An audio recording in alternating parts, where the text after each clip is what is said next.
Welcome, ladies and gentlemen, to the Pro Wrestling Report Primetime Super Show. It is Thursday night, July 30th, 31st. I was doing so good with the dates, and now I can't do that. It's the 30th. Yes, it is. Thank you for joining us wherever you're watching all over the world. We are live on Fight TV, our tremendous broadcast partner, Fight TV. Also live on our social media channels, including Facebook. That's facebook.com/PWR Now. So, of course, PWR Now 360, rather. Let me get that right. On Facebook, PWR Now 360 on Facebook, and also PWR 360 Now on Facebook. And that's the same thing it is on Instagram.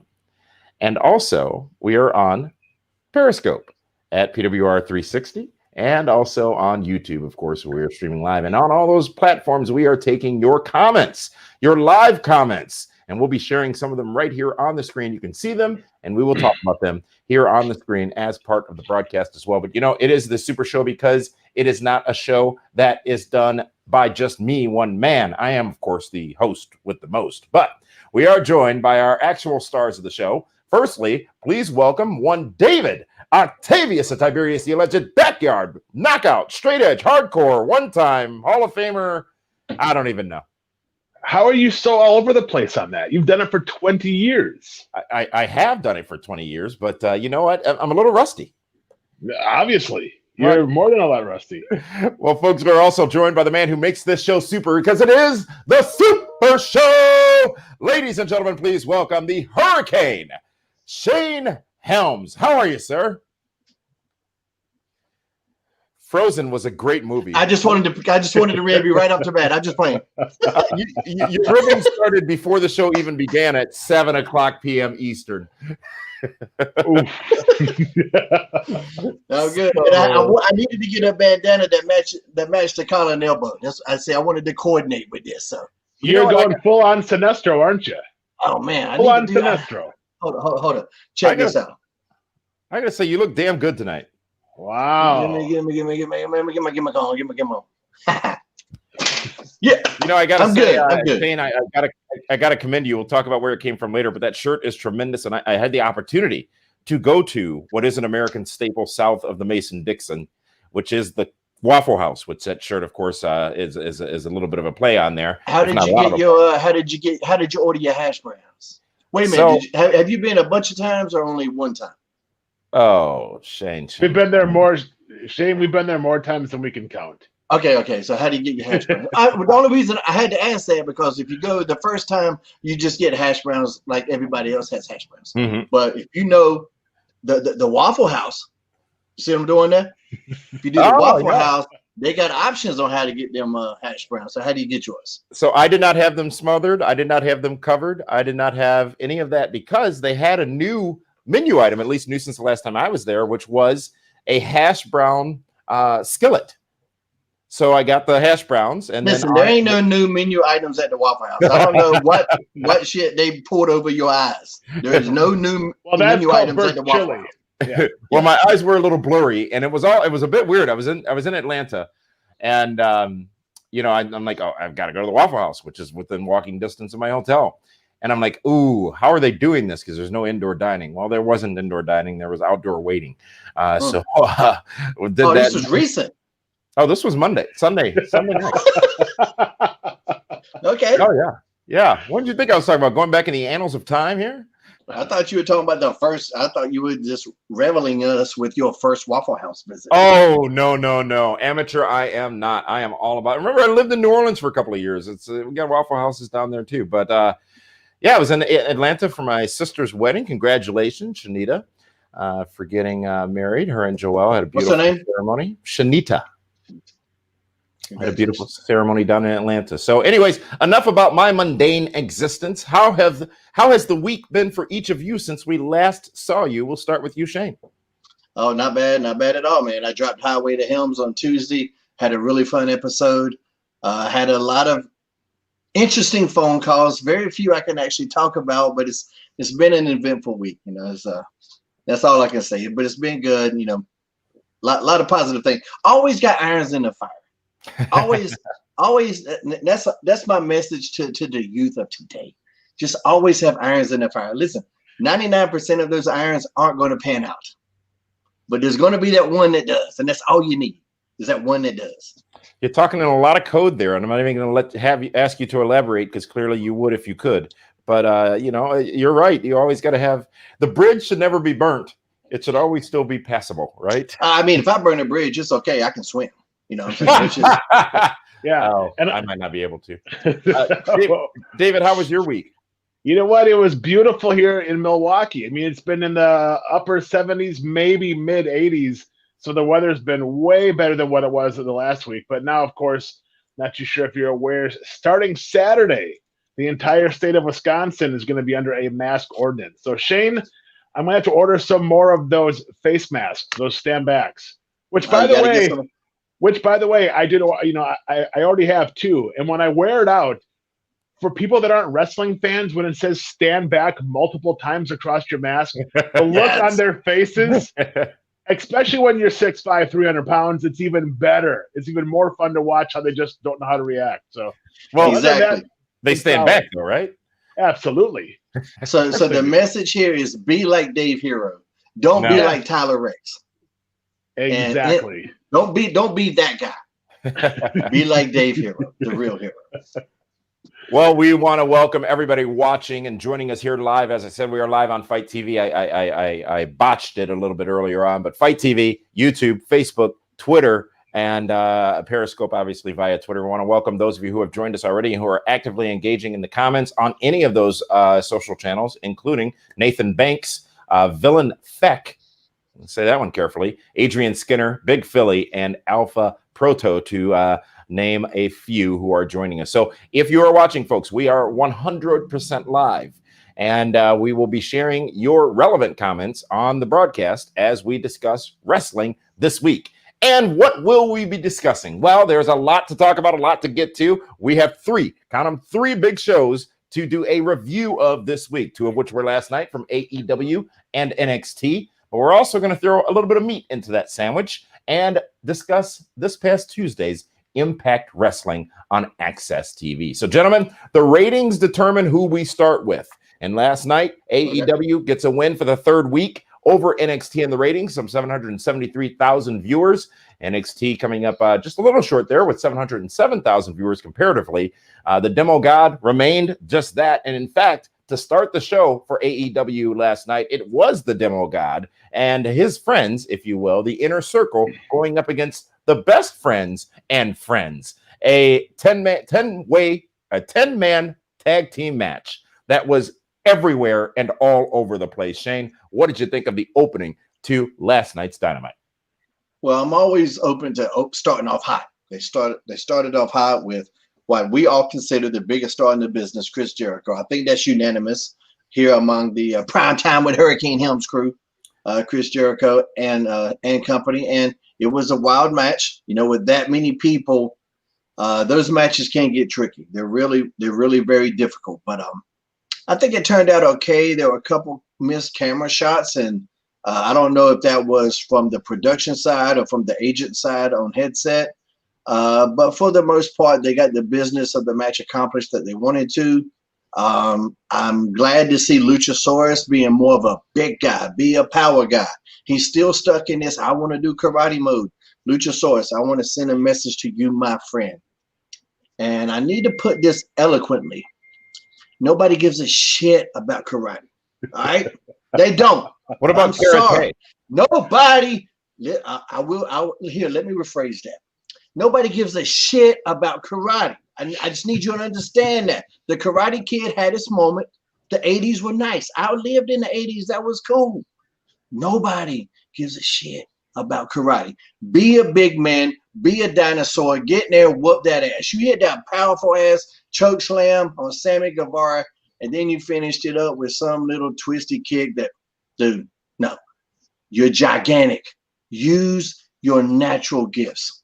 Power bomb this dude. Figure out some kind of new version of the power bomb. A dinosaur bomb. I don't care what it is. Be big. Be powerful. I don't care about your karate. That's just me. If you guys disagree, please chime in. Now, wait. Are you saying karate et al. Or karate from the Luchasaurus? I don't think nobody gives a shit about karate. Period. Listen, I'll tell you. Let me tell you a story. Let me give you a personal story about Shane Helms. There was a karate school in the little town I lived in. Right now, I'm already into wrestling at this point. Not only pro wrestling, but amateur wrestling. I already got a bunch of medals. I go to this karate school. I'm throwing these dudes on their head left and right. Karate ain't shit unless you got like a 9th degree black belt. Karate just don't. It's not the thing. All right. Like if you could throw some Rick Steamboat shit in there, okay, fine, I get that. But just, but your point, Shane. Ricky Steamboat never once won a match with a karate chop. Yeah, no, just, man, having it as a part of your arsenal, I guess. But it just, I don't know. That's what I'm saying. Like, listen, I got high hopes, and I see massive potential in Luchasaurus. He could be one of AEW's biggest stars, not only from a merchandise standpoint, but just from all the standpoints. He's got it. But you got to be big. This I want to do little karate kicks, man. Nobody cares. What you're saying is stay off the kicks, right? Lay off the kicks for a little while. Dude, there's a million people that can do those kicks. A million of them. You know what? He's built similar to Batista, not quite as stocky, but he's way taller. But Batista never did kicks, never did chops. He just beat people up, and he had a hell of a Hall of Fame career, and now he's a superstar in Hollywood. So yeah, I had the same conversation with Sean O'Hare, exact same. Dude, I was like, nobody gives a shit about the karate chops. Nobody. Seems like you're passionate about this, Shane. I've been there because I see when you see that much potential in I'm a character guy. You saw the gimmicks I made work. I made 3-count work, a boy band in pro wrestling. I made that shit work. I made a superhero gimmick work that was only supposed to be a few months. I made that shit last almost 2 decades. No, so I love character work. Hold on. Go ahead. You made 3-count work with that hair too that you had. So you know that was work. So Shane, I do want to ask you a follow-up question to your anti-karate discussion here. So at some point in the match, and we've talked a lot about Luchasaurus, and I think we should preface this by saying what you said, Shane, and put emphasis on it. He's a star, right? Yeah. All the potential in the world. Nobody's knocking anything about him. But as a masked superstar, as you just said, for 20 years, what do you do when it comes off? Because his came off and it was a bit awkward for a period of time during that matchup.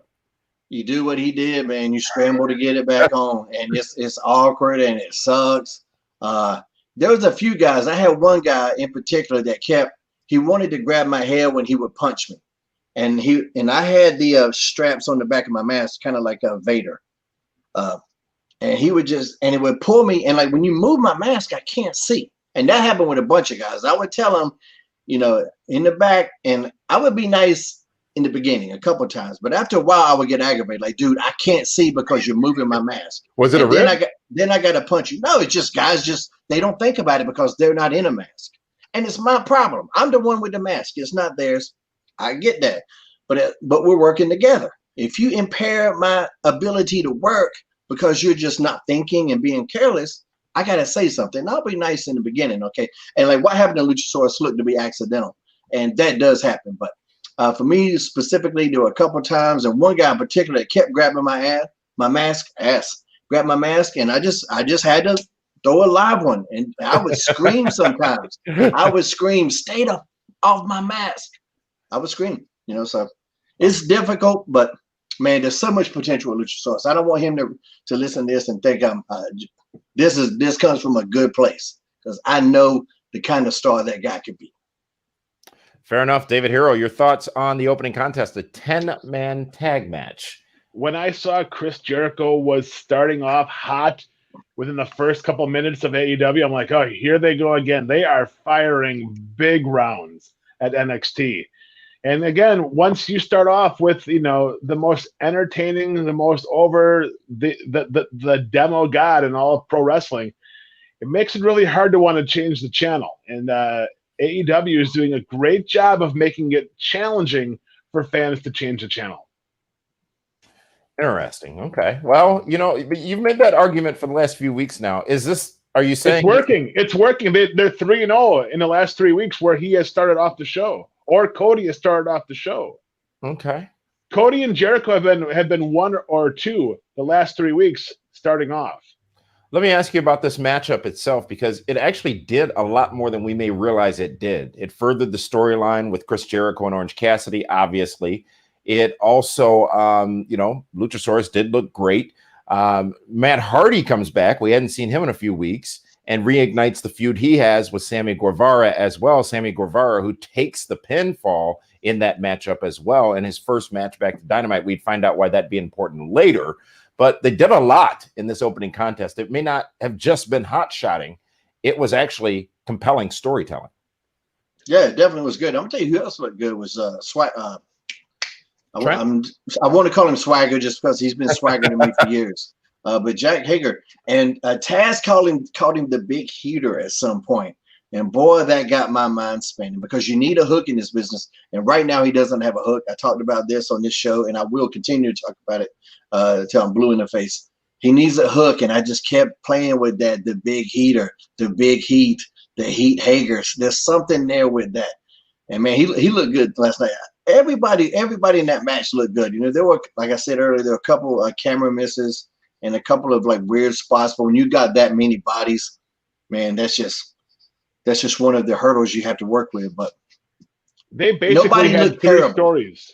Yeah, they had nobody 3 looked stories. terrible. Yeah. Go ahead. I mean, they had 3 stories in the opening match. You have Orange Cassidy and Chris Jericho. You have Matt Hardy and Sammy Guevara, and then also you have Luchasaurus with Jake Hager still. So they were able to build 3 stories into the one match within the first 12 to 15 minutes of the show last night.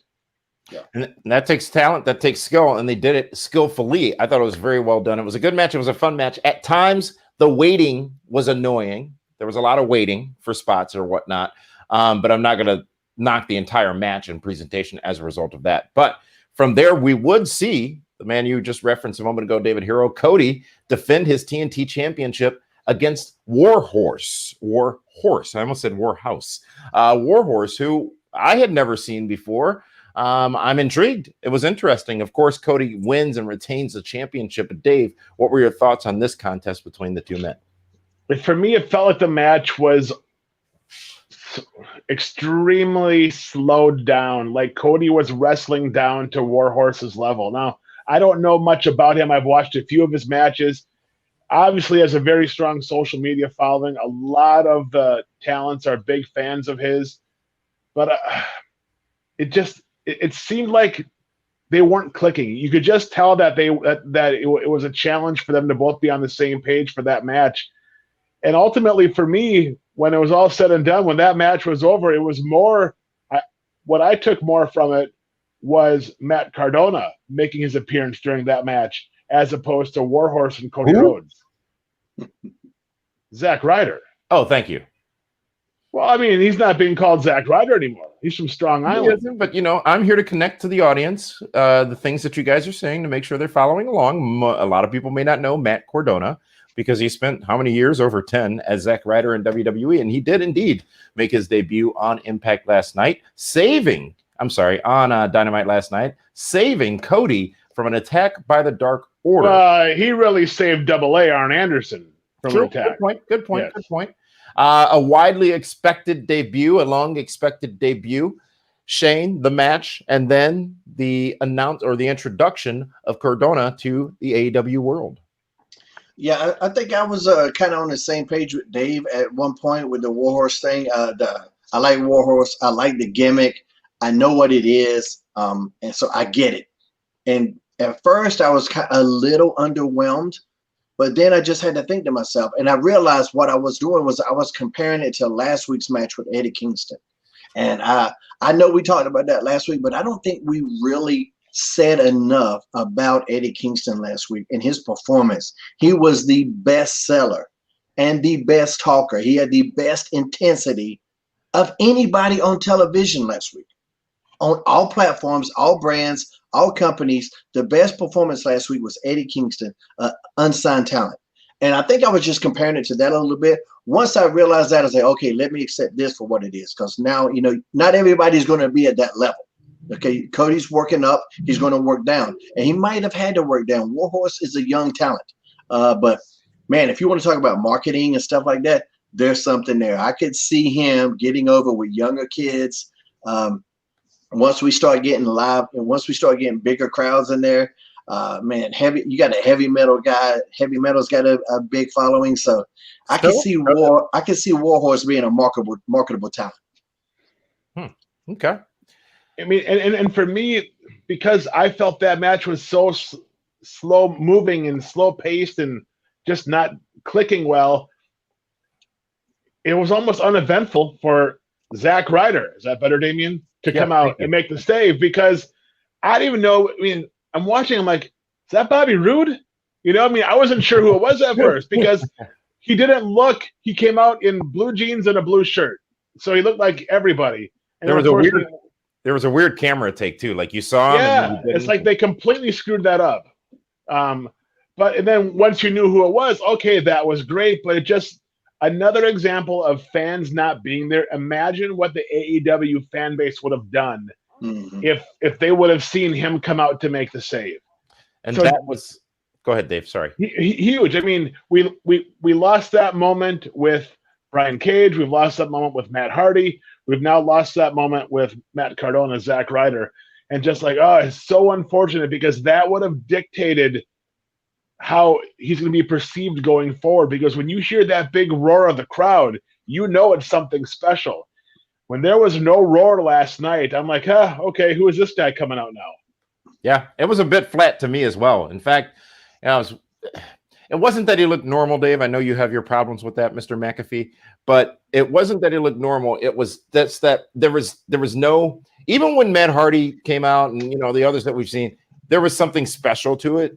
This was a bit disjointed because, well, why was the Dark Order even involved? They'd be involved in the next matchup, but like, where was the story, if you will, the meaning of him showing up? And maybe I just missed it, Shane.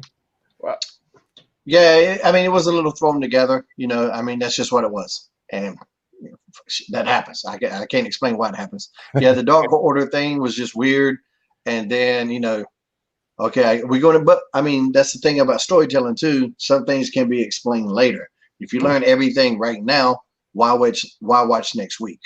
So hopefully we'll get more answers from social media. Everybody knows that follows the social media on wrestling knows that Cody and Matt Cardona are good friends.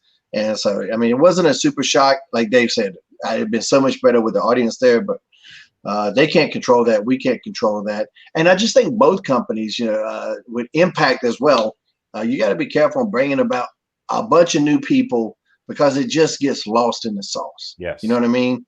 And especially when there are surprises. If there's surprises, they're not going to bump the ratings because nobody was there to watch it, Yeah. So you got to be careful about throwing stuff like that away.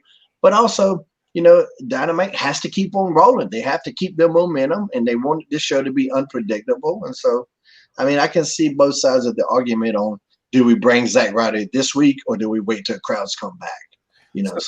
So good point. And let me ask you this, because if you compare for AEW, their audience knows who Matt Cardona is. So, they know he was Zack Ryder. Their audience primarily knows him already. Now, I would venture to say they have a lot more casual fans than we collectively as wrestling fans think because of the numbers they're drawing, but their fans knew who he was.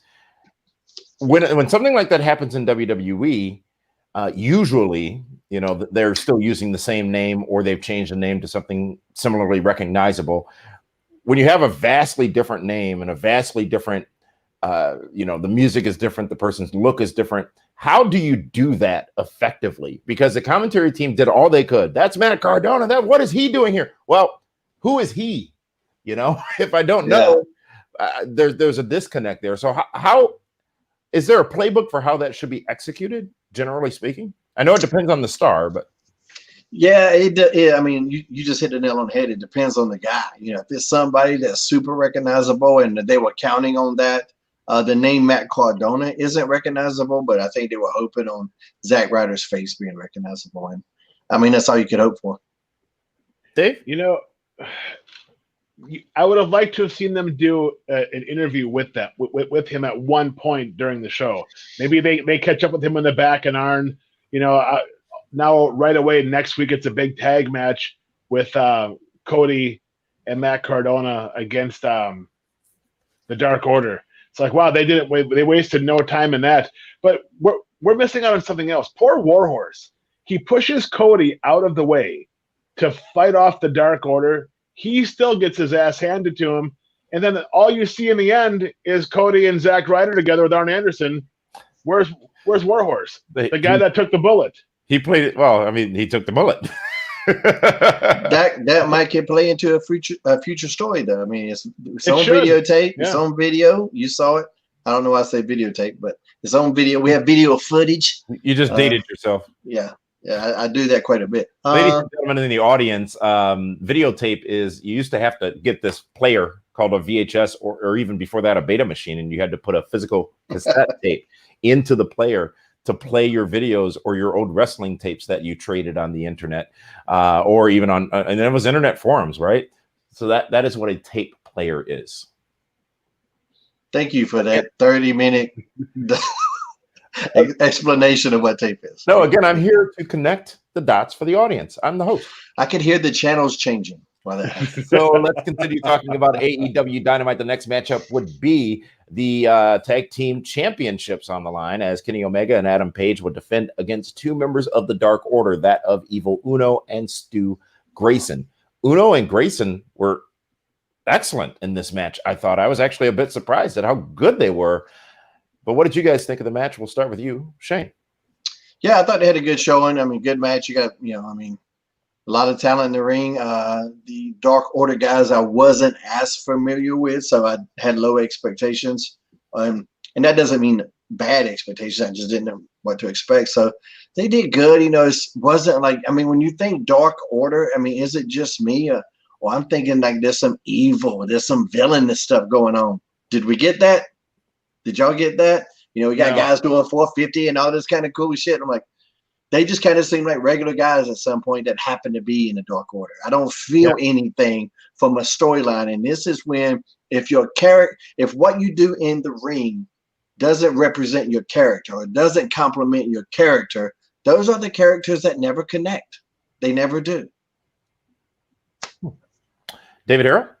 I agree. It's almost like the Joker's goons. It's just faceless guys that have no meaning or substance, or they just don't belong. And it's kind of hard to get invested because you don't know who they are. It's like the Stormtroopers. Did you really care if the Stormtroopers got beat up? No. Why? Because there's always another 3,000 somewhere else just ready to pop in and take their spot. Until you got the Black Stormtrooper. Now that created waves. So what the Dark Order needs, we have figured it out. They just need a person of color. Those were the Empire's TIE fighters. Okay, let's get those straight. Next Wednesday, Damien, because we might have a spot for you.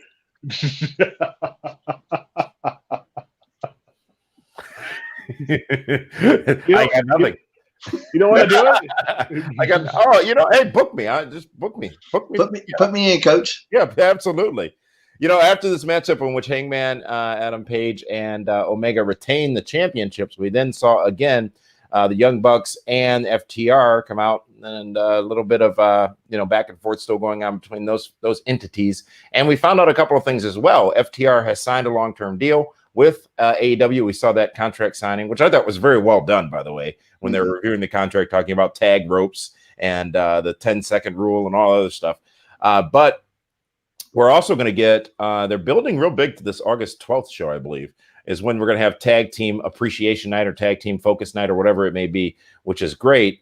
All of that together, Page, Omega, the Young Bucks, FTR, this is an interesting scenario that continues to develop. And I think the slow simmer that AEW has put behind this one has been incredibly effective. What do you think, David Hero? You know what? I agree, but I disagree, because for me, I've never seen a more dysfunctional tag team such as Adam Page and Kenny Omega, and we don't know what the disconnect is, because you never see them interacting, so you don't understand. But without that, we would have no idea what's going on. I mean, you don't know why they don't hang out together. You don't know what caused the rift. I've just never seen a tag team on TV that wasn't getting along with no true explanation as to why that is. So for me, that's almost like very uneventful, and it's the point where I don't even care anymore about the two of them as a tag team. I'm the exact opposite here. That's what makes me watch them, because I know I got this feeling that it's going to explode at some point. I'm not sure exactly why. And when that happens, there's probably going to be a title change. That to me is the intrigue of them right now. And they haven't explained it. But again, when it comes to stories, they don't all have to be quick. They've stretched this one out. I'm fine with that. I'm fine with a long story. So this particular tag team that they were going against, of course, this was predictable. I knew Paige and Omega were going to win. But like I said earlier, I'm intrigued with the non-cohesiveness, especially not necessarily in terms of tag team work, but in terms of personality that they have. These are just two different people that teamed up, and they ended up winning the tag team championships, and now they're stuck together. That's the story. If they hadn't won those tag team titles, they probably wouldn't still be teaming. So. But they haven't even really talked about the character of Kenny Omega. We know way more about Adam Page than we do anything about Kenny Omega. But isn't this whole elite thing go back to before Dynamite? And maybe that's when the explanation was. So we maybe, that very well could possibly be. I haven't watched every single episode of Being the Elite, but I mean, at the same time, Kenny Omega's character, sometimes the wrestling, you have wrestlers. What was Bret Hart's character? Bret Hart didn't have a character. He was a wrestler. Well, he was an angry Canadian for a while. So Omega is a great wrestler. And with Page, he's the cowboy. This dude's drinking all the time. We really don't know what's going on with him. So he's been able to be fleshed out a little bit more. But when you're just a wrestler, sometimes that just takes time. What do you do when you're just a wrestler, even if you're one of the best wrestlers going today, which he is without a doubt? That's his hook right now, is that this guy is one of the best out there. Now, I think AEW might can do a little bit better job about highlighting that. Hey, this guy right here is one of the best going by far, and he is, even in the inner circle of the business, not just the inner circle with Jericho, but he's regarded highly in the business as one of the best pound for pound going. So AEW could probably do a little bit better job about that, but right now that's what Kenny Omega is. Let me ask you something, Shane, about that. Now, I was not exposed to Kenny Omega prior to AEW. I knew he existed. I had heard of him, and I had heard all the accolades that you had just levied against him, or towards him, rather. Is that talent and skill showing since he's been in Dynamite? What I mean by this is, and this may be controversial, and I don't intend it to be, but it's my opinion, I haven't seen this exemplary wrestling talent that everyone talks about that he has showcased in AEW yet. You haven't grown with it. It's the Billy Kidman effect. We watched Billy Kidman grow from this level to here. Mm-hmm. And as he grew, the audience grew with him. So over in Japan, you saw Kenny Omega at the bottom of the card. You saw him start to climb up the card to the middle of the card to the 3/4 of the card to the top. And the audience grew with him, and their appreciation of him grew as that happened. So the American audience didn't have that. We're expecting, because of reputation, to see him come in and do a 10-star David Meltzer Japanese match every single time. In the Tokyo Dome. Yeah, in the Tokyo Dome has to be. That's not going to be the case all the time because he's working with different people. But he's still that guy. Once you get used to him and once you start to understand him, familiarity, not only breeds contempt sometimes, but that's what builds a fandom. When you start to realize, man, this guy's good. Every single time, this guy's good. Keep in mind how long it took Bret Hart to get over. Keep in mind how long it took Chris Benoit to get over. He was always good.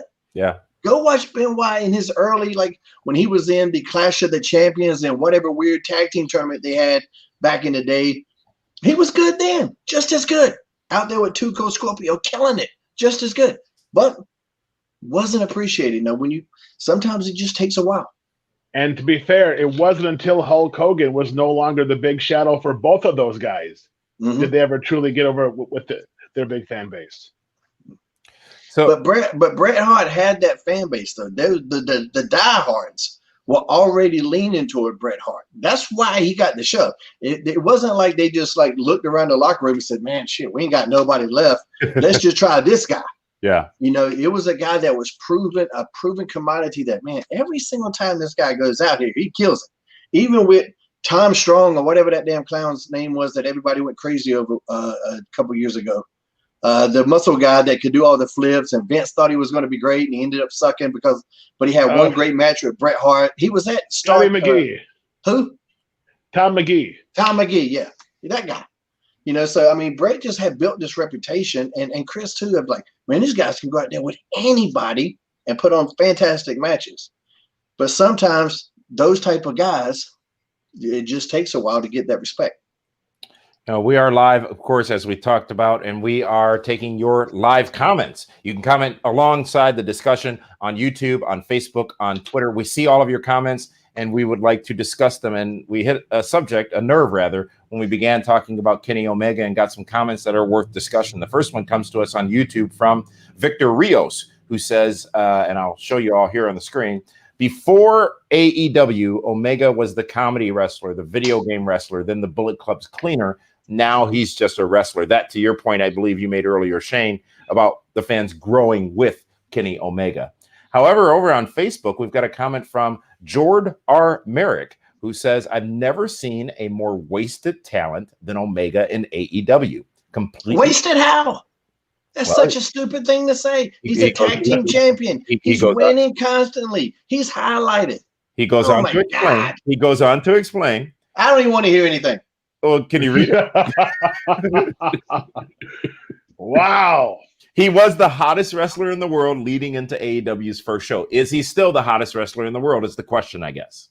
I wouldn't say he was the hottest wrestler in the world because most of North America wasn't familiar with him. North America is a big part of the wrestling world. He had a lot of buzz is what he had. Yeah, that's what it really was. But to say he's wasted is ridiculous. Right. Dude, I can tell you some wasted people. Let's save that for another show. Thank you for that comment, Jord R. Merrick on Facebook. Also on Facebook, Eric Miranda wants to make sure we know that Kenny is the man, that being Kenny Omega. So thank you for those comments. Keep them coming in, and a few more of you. You know what it is, Shane and Damian. I think a lot of wrestling fans, when AEW started, they felt that AEW was going to be the Kenny Omega show. And it hasn't been, because they've had to get so many other talents over as stars instead of just going with the ones that they knew could hit the home run. It's a great point. I mean, if Kenny Omega had been in the main event every single show, we would be tired of him by now. You can't overload people with every single talent every show. It doesn't work like that. And because your particular favorite isn't the world champion doesn't mean they're being wasted. You know what, though? And I've heard your opinion, Dave, and I agree with it about championships and belts, if you will, and titles. But Shane, I want to get your opinion, because what Dave says, and I believe to be true, is titles and belts don't matter anymore. They used to matter, and they don't. And someone had posted a clip of, I think it was the Brainbusters beating Demolition, winning the tag championships, and the shenanigans, the chair shot that mattered, Andre at ringside, Heenan, the manager, and the crowd just going wild, as they did for many things in the 80s and 90s. That's when championships obviously mattered. But Shane, what do you think about championships in the current wrestling world based on what you just said a few moments ago? They should definitely matter. And when they're devalued, it cheapens everything. It's just weak storytelling. It's such a disservice to everybody that's came before us in the industry to build up some of these championships that have existed for years. And especially if you're going to call yourself a world champion. Yes, these championships matter, and they should be held to the highest of regards. That's simple storytelling. If you watch Lord of the Rings and nobody gave a shit about the ring, there would be no Lord of the Rings. It'd be a bunch of lords. It's that simple. If nobody cared about the Stanley Cup, why would we care about the playoffs? Why would we care about hockey? But what if you're not thirsty? Isn't that for Kool-Aid? For great Kool-Aid? Oh my God! Once again, here we go. Can you not drink the comedic stylings of Damian Nelson? It was a valid question. So another match, as we move on here, we always tend to go long, and it's great discussion, and I appreciate that. Waiting for joke. No one. All right. So the next match is Hikaru Shida versus Diamante. I always say this wrong because my brother's name is Dante, Diamante. Very close to my brother's name, but this is a woman. I get confused. So this was a matchup, a decent match. Sheeta getting the win. Your quick thoughts, Dave? I was surprised that they had Diamante in that match so quick. They have other girls that they could have used there, but after a while, it just seems like a lot of these matches just seem to all blend together. I'm going to say it. It's going to be the most unpopular opinion on the show right now, but there's just so many that for me, there was no build, there was no fire, there was no emotion, there was no sense of urgency. And for me, that's a huge disconnect. Shane? I'm torn on this one because I like presenting the champion in a credible fashion like this, but putting a champion in like non-title matches or throwaway matches, to me, I'm not a fan of that. Challengers should be fighting for a chance to get to the champion. That's how I like to book. But that being said, I like Diamante. I love Sheeta. So, I mean, it was good. I didn't dislike it whatsoever. I'll tell you a funny story about Diamante. In TNA, Mackenzie Mitchell was a backstage interviewer. And so she called me over and she goes, "How do you pronounce her name?" Because I had been working with LAX quite a bit in TNA. And Diamante was a part of it. And so I said, well, let me call Conan over just to make sure. And so we called Conan over and I said, she needs to know how to pronounce her name. And Conan goes, "It's Diamante." And so Mackenzie goes, "Diamante." And Conan goes, "No, it's Diamante." And she goes, "Diamante." And it sounded exactly the same every time. But Conan kept going, "No." To him, it sounded different. He goes, "No, it's Diamante." And then Diamante. Finally, he goes, yeah, that sounds about right. And he left. And me and Mackenzie were just looking at each other. I'm like, that shit sounded exactly the same to me. So I don't know. But they're good talents. And, you got to highlight your women's champion. So, I mean, it served a purpose. But it was a throwaway match. It was. And that's the problem. It's like you had all of this built up the week prior, with Ivelisse and Diamante. And it meant something because they were both trying to, get signed and get noticed and everything else. And then you throw them into a non-title match, which, again, you and I both agree means nothing, which, going back to the earlier point, that just, devalues the titles because why bring the belt out if you're not going to defend it? Mm-hmm. So, yeah, that for me is just I don't understand. They're better off just having the champion do an in-ring promo than wrestle a non-title match. Yeah, or a video package. Video package, remind us who this champion is. And now, hey, here's two other superstars who are vying for contention. Something like that. Yeah, I'm not crazy about it. Unless you got, when Ric Flair would show up to Georgia Championship Wrestling every now and then to kind of do an exhibition type thing. But even then, 9 times out of 10, he would turn it into something. It wasn't a throwaway match, But I feel like we're beating a dead horse here. Well, we are actually engaging with you, the audience, and we do want to hear your thoughts on our next topic, which is MJF and the microphone of gold, the mouth of gold into the microphone of platinum. Whatever, that was stupid. But we want to hear your thoughts here in the viewing audience right now as you see what we posted just now on social media.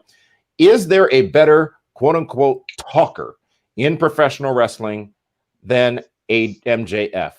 And if so, who and why?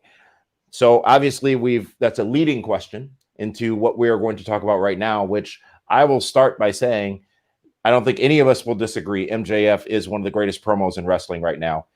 Did he or did he not prove it explicitly last night on Dynamite? He absolutely did in his challenge to Jon Moxley. The realism, the feeling, the intensity, the emotion, the somewhat of a potential shoot style of the words that were coming out of his mouth.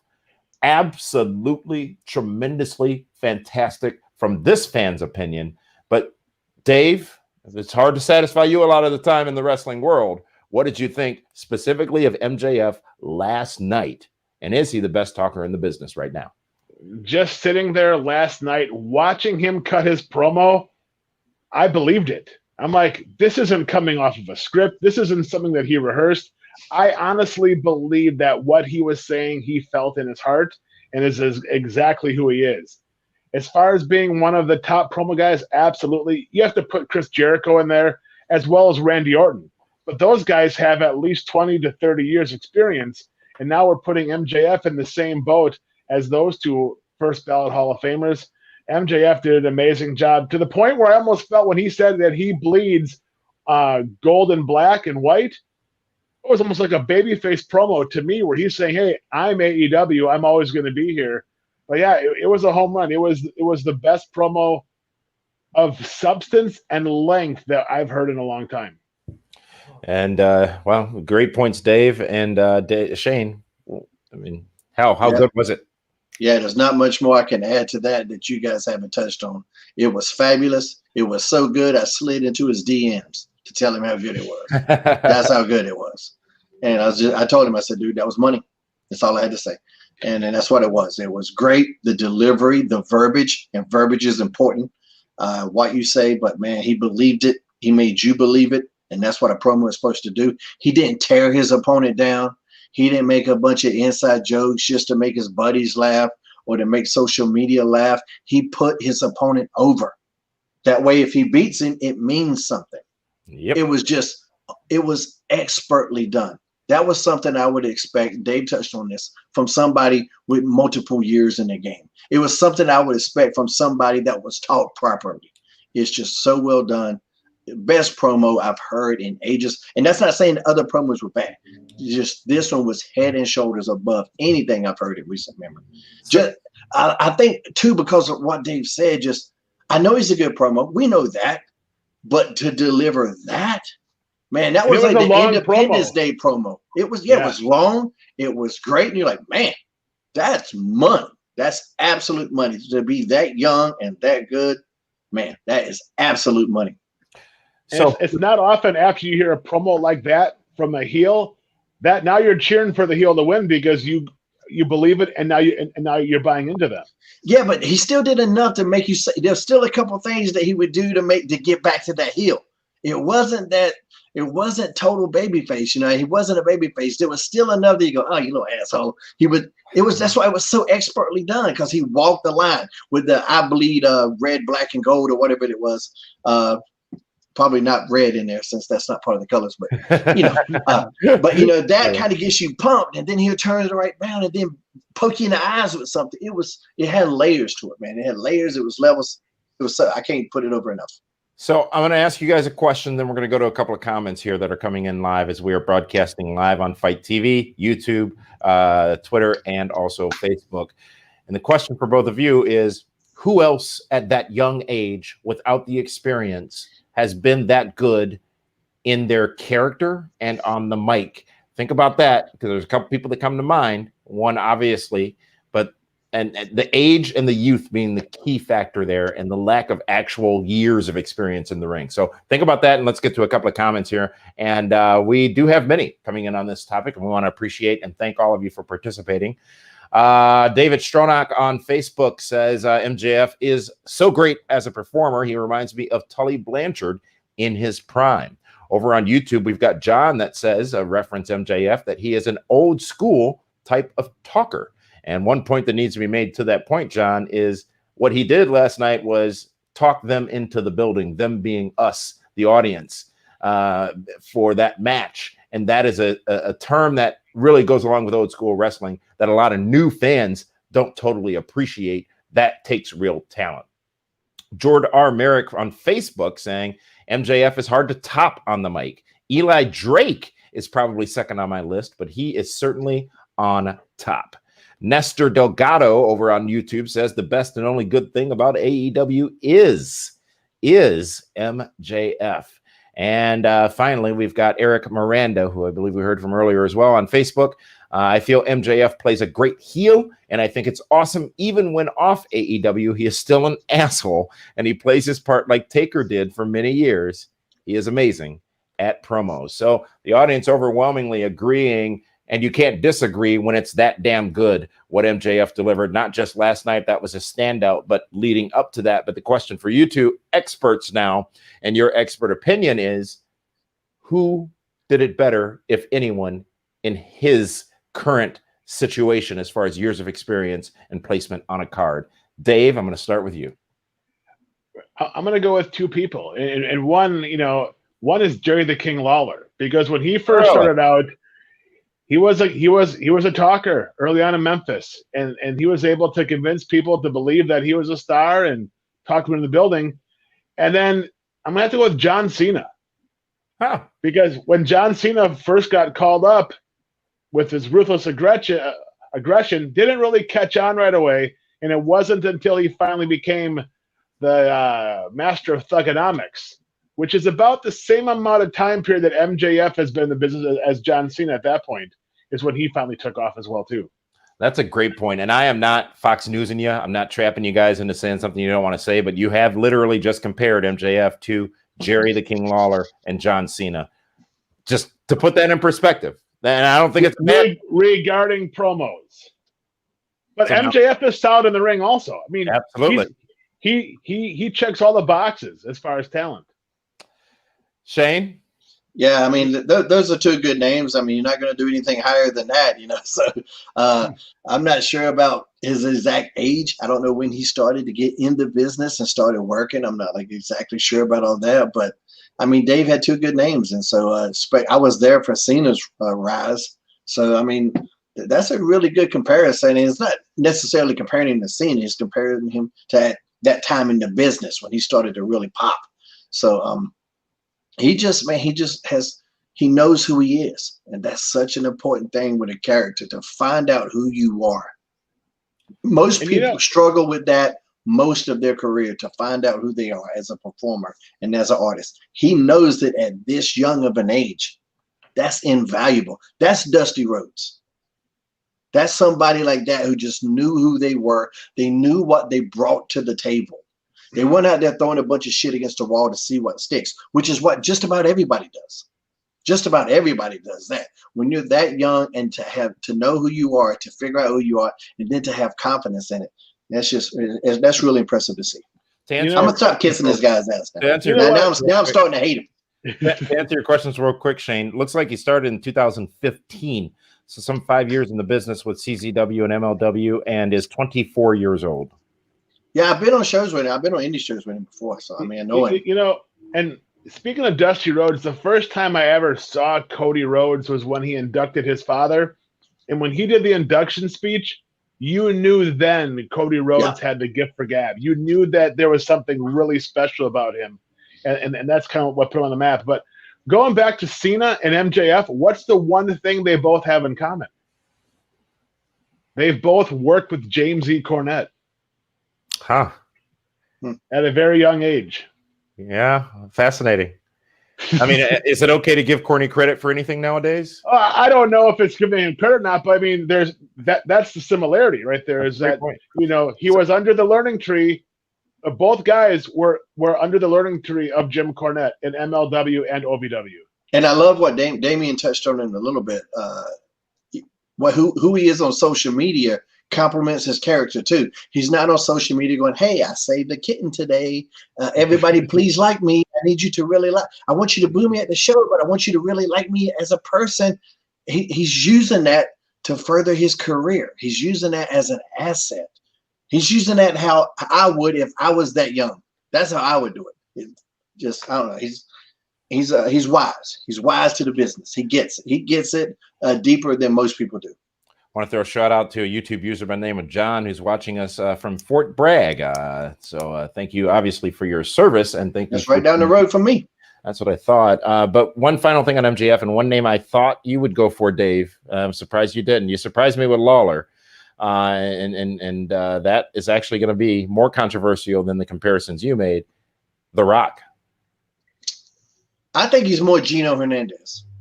Now that I've had a couple of seconds to think about it, machine. That's good. He's Gino Hernandez. That's almost exactly who he is. Yeah. I hope not totally. I definitely hope not totally. You're correct, sir. Fascinating. All right. Well, great discussion, folks. And again, we are coming up on the last few minutes of hour one here, which I say that as if it's supposed to be multiple hours. It's not.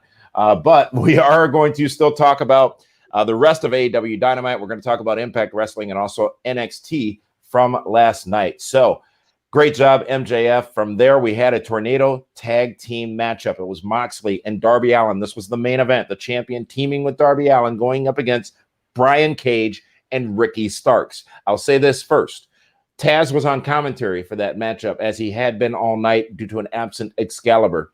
He did a good job leading up to this match, but I'm not sure he did as good a job during this match of being the advocate, if you will, for his guy, Brian Cage. But as I've talked about on this program for a lot of weeks now, I think Ricky Starks is a star. I think Brian Cage is getting to that same level very, very quickly. Very, very impressive. Darby Allin is an amazing enigma, which they've started using, I think, just recently in reference to him, which is fantastic. And Moxley is what Moxley is, and I say that in a good way. Shane, this matchup, the main event, the Tornado Tag Team match, what did you think? I thought it was good, man. I thought everybody got highlighted. The finish was exceptional, brutal, something you've never seen before. I definitely never seen it before. Never even thought about it. Well, how do you ride a gimmick skateboard like that? Yeah, I mean, it's got to be hard. Keep in mind, I had this talk with God, I forget his name. It was a kid in TNA that rode his skateboard to the ring. And I told him he was from Britain. What's his name? God. Jolly-O? Man, he's my buddy too. I can't remember shit. But he used to ride. And I had to tell him, I was like, hey man, like before the X Games, I said, you got to understand, like the people that rode skateboards, they were the guys that couldn't play football. They couldn't wrestle. They couldn't play sports. They were the dynamic dudes. They got the school where I came from. The skateboarders got bullied, and I said, so I want you to keep that in mind. I said because it wasn't really connecting. He'd ride down on this little skateboard. He was just hokey. He was goofy. I was like, you're not really going to be perceived as tough. I can't say that about Darby Allin. Darby Allin somehow, especially being a smaller guy, there's something about him that there's a threat there. This guy, he don't care if he hurts himself. He looks, that makes him dangerous. He looks crazy. It's like, he looks like he might have a shank in his back pocket. We don't know what's going to happen here. And he made a skateboard a deadly object. So there's something to be said for the creativity there. I really like that. The Taz thing to me is a little difficult because I like him so much on commentary. I mean, and he does good with Brian Cage too, but his strength is still on commentary. That's where he's at his best, and that's not saying he's not good as a manager and that he doesn't bring anything to that table. Of course he does, but man, just hearing him call matches and his back and forth and his repertoire with JR and man, all that shit was good. So I kind of feel they just need to keep him there. That's personal opinion right now, but you probably noticed this, Shane, more so than Dave, because you do like details. But Taz was the glue of that team last night, the commentary team. Mm-hmm. He was doing the link backs. He was doing the emphasis. He was keeping things on track. And I can't remember, there was one specific situation where I'm like, because JR and Shivani, and they're all great, by the way. JR and Shivani had gone off on some little tangent. It was just a few seconds, and Taz said he linked what they were talking to what they should have been talking to and got them back on track. And that is such a subtle thing that comes from that WWE machine and being, as annoying as people say it may be, having that. Taz had a great radio show for a long time too. He's a really great interviewer. He's a fantastic talker, man. So to me, that's his strength. But I know he's still got. There's something there with his background. He has something to a value with that and the FTW championship and all of that. I'm not sold on that right now. I'm not. Fair enough. Go ahead, Dave. I'm slowly not being sold on Brian Cage, that much anymore either, because he's just being put in positions where he's not getting over, where he's becoming less special every week. Ricky Starks is amazing. I wish they would have done a better job of introducing him to the AEW audience because he's still pretty much an unknown as to why he's even involved with Brian Cage. And then again, Bobby Heenan may have done it once or twice, maybe 3 times, but whenever Bobby Heenan was managing, he was never at the announcer's table. He was always down at ringside. So for me, if Taz doesn't care enough about his guy to come down and manage him, why do I now want to care about his guy and hope that he can, hope he wins? No, I agree. That's a solid point. Well, that was Dynamite in its entirety. An active show, a show that had a lot of forward progression. We saw the return of Matt Hardy. We saw the debut of Matt Cardona. We saw the world champion in action. We saw the tag team championships defended. And we found out that next week, Chris Jericho and Orange Cassidy will have a debate, which will be fantastic because who knows what Cassidy isn't going to say. But let's not forget, it's going to be Darby Allin also against Jon Moxley next week. Now that seemed a little like a production snafu, kind of how they announced the match, and it didn't. The timing of the announcement from the announcers didn't jive with what was happening in the ring a little bit. That just seemed odd to me, and I don't know if they needed to put that announcement out. I think that could have been done a little bit better. Like Darby could have just walked over to him, Moxley been like, "Yeah, man, we won. What's up?" And then Darby just points at that championship. Points at himself. I'm next. I want Jim that. Ross. That's all you need. You didn't. That announcement to me took away from what was happening in the ring. Even when JR said these two guys have no idea they're going to wrestle each other next week. Yeah, that was a production snap. But keep in mind, they're still a young company in that regard. Yeah. But that was a production snap, I think. Okay, Dave. Overall thoughts on Dynamite? You know what? I thought it was a great show. Again, it's kind of hard when they set the tone of the show early. When you bring out Chris Jericho, it's kind of hard for it to slow down after that. Yeah, they came out swinging. They didn't stop. Every segment had a purpose. You saw the world champion. You saw the tag team champions. You saw the TNT champion. You saw their women's champion. They're not letting off the gas, and I love it. Well, that was Dynamite for this week. That was the discussion on it. We are live. We remain live on Fight TV, our tremendous partner, Fight TV. And you do know you can watch Dynamite outside the U.S. on Fight TV. That's FITE Fight. And also the company we're going to talk about in just a moment, Impact Wrestling. But before we get to that, Shane, we talked at the top of the program about your tremendous collar and elbow shirt there, which looks like the Waffle House logo and actually the Mars Cheese Castle logo. Dave knows that from Kenosha, Wisconsin. But tell us, Dave, how we can get our hands on such amazing wrestling gear as you guys wear here each week on PrimeTime. All you have to go, it's super easy. Go to collarandelbowbrand.com. Use the promo code PWR360 and just pick and choose. We even dropped some more late summer styles. There's so many different things to choose from.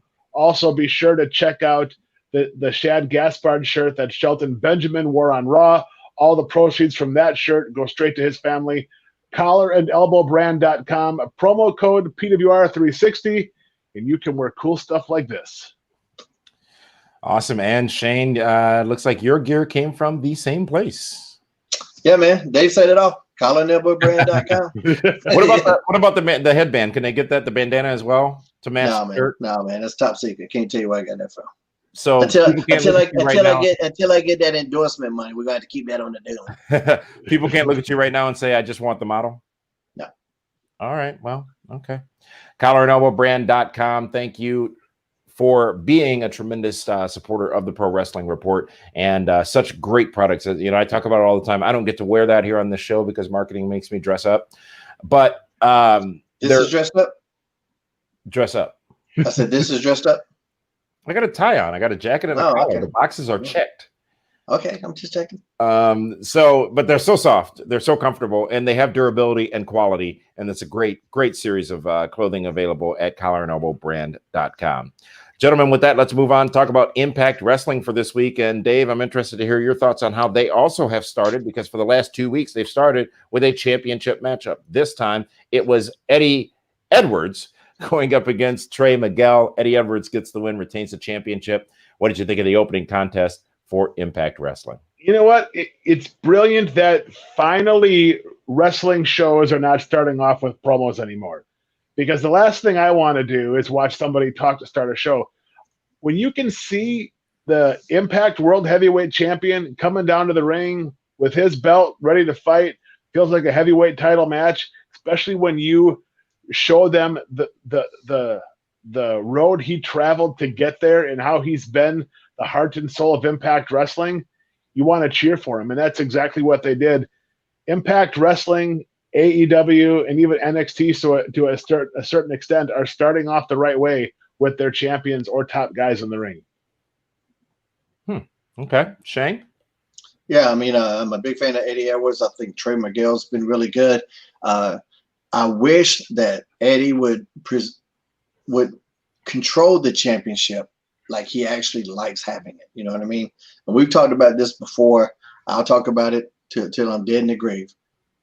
You know how Ric Flair used to carry that championship like it meant the world to him? Yeah. To me, and this is being Eddie Edwards was just slinging his championship around the same way he slung the X Division Championship around, the same way he slung the Tag Team Championships around. He's treating the Impact World Championship, which in his promos, he's telling us means more to him than any championship he's ever won, but he's treating it physically like any other championship.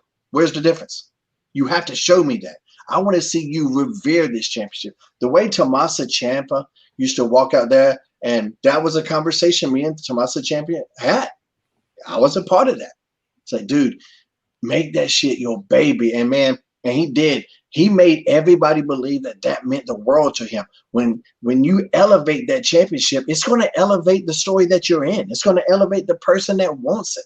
You know, and that's just a point of presentation. And that communication needs to come from up top. Do these championships matter to you or do they not? If you're just slinging this shit around like this damn napkin here, I don't give a fuck about it. Oops. But Shane, do you think that also has to go with his ring gear? Yeah, I guess he can't wear it. You know, I don't know the complete backstory on why he's dressed like that. But so he's definitely in a different era of his career. You know, dressing like a Street Fighter type thing. So I get that to a degree, but at the same time, these championships are supposed to be valuable. We're trying to convince this audience that we're beating each other to death over this championship. If you don't care about it, then why are we beating each other to death for? Right. It's such a simple concept, and you see everybody do it. You see Bayley. She's taking the championship and she's banging them together like those damn monkeys with the cymbals, and I'm like, what the hell? What is that? The only one that's not doing that, really, if you think about it, is Moose, the TNA Impact World Heavyweight Champion. Look, I popped Damien. He's sitting there. You know what I'm talking about? That fucking thing. I don't know what it is. I don't even know where the thing comes from. It's fucking terrifying. No, I hate it. I know that. I hate it. What movie was that in? That was some scary movie, wasn't it? Where I don't know what it was, but it scared the shit out of me. It wasn't Curious George, no? No, it wasn't. Yeah. No, but Moose is, you know, he's treating that championship, that TNA championship to me is being treated not by the company, but by the person holding it with more of a reverence than any championship on television, cross brand, any championship. Moose is doing it right. All right, guys. Well, we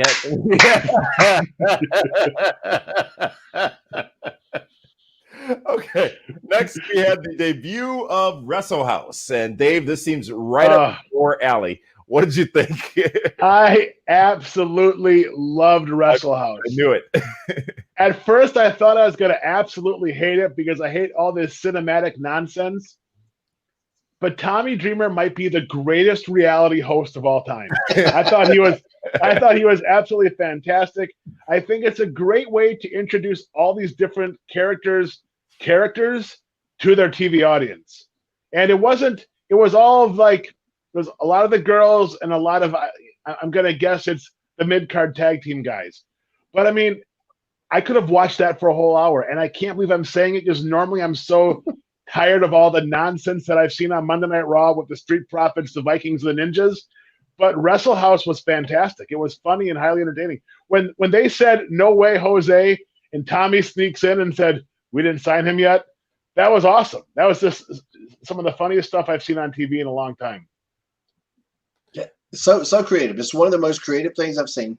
You know, the beauty of pro wrestling, any show with any company, is that it's you got a heavily ensembleized group of characters, and when you can put them in a setting like that, dude, that has the potential to highlight so many different people that maybe as an audience we're not familiar with.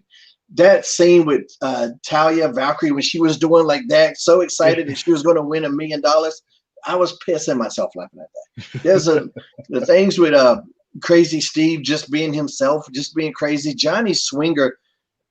He's awesome. He's the Cinderella story of 2020, which I know that's par for the course for Johnny's career. That has to happen in the worst year of all time. It's kind of that's non-ironic, but I thought it was incredibly entertaining. They did start off low with a Duck Dynasty joke.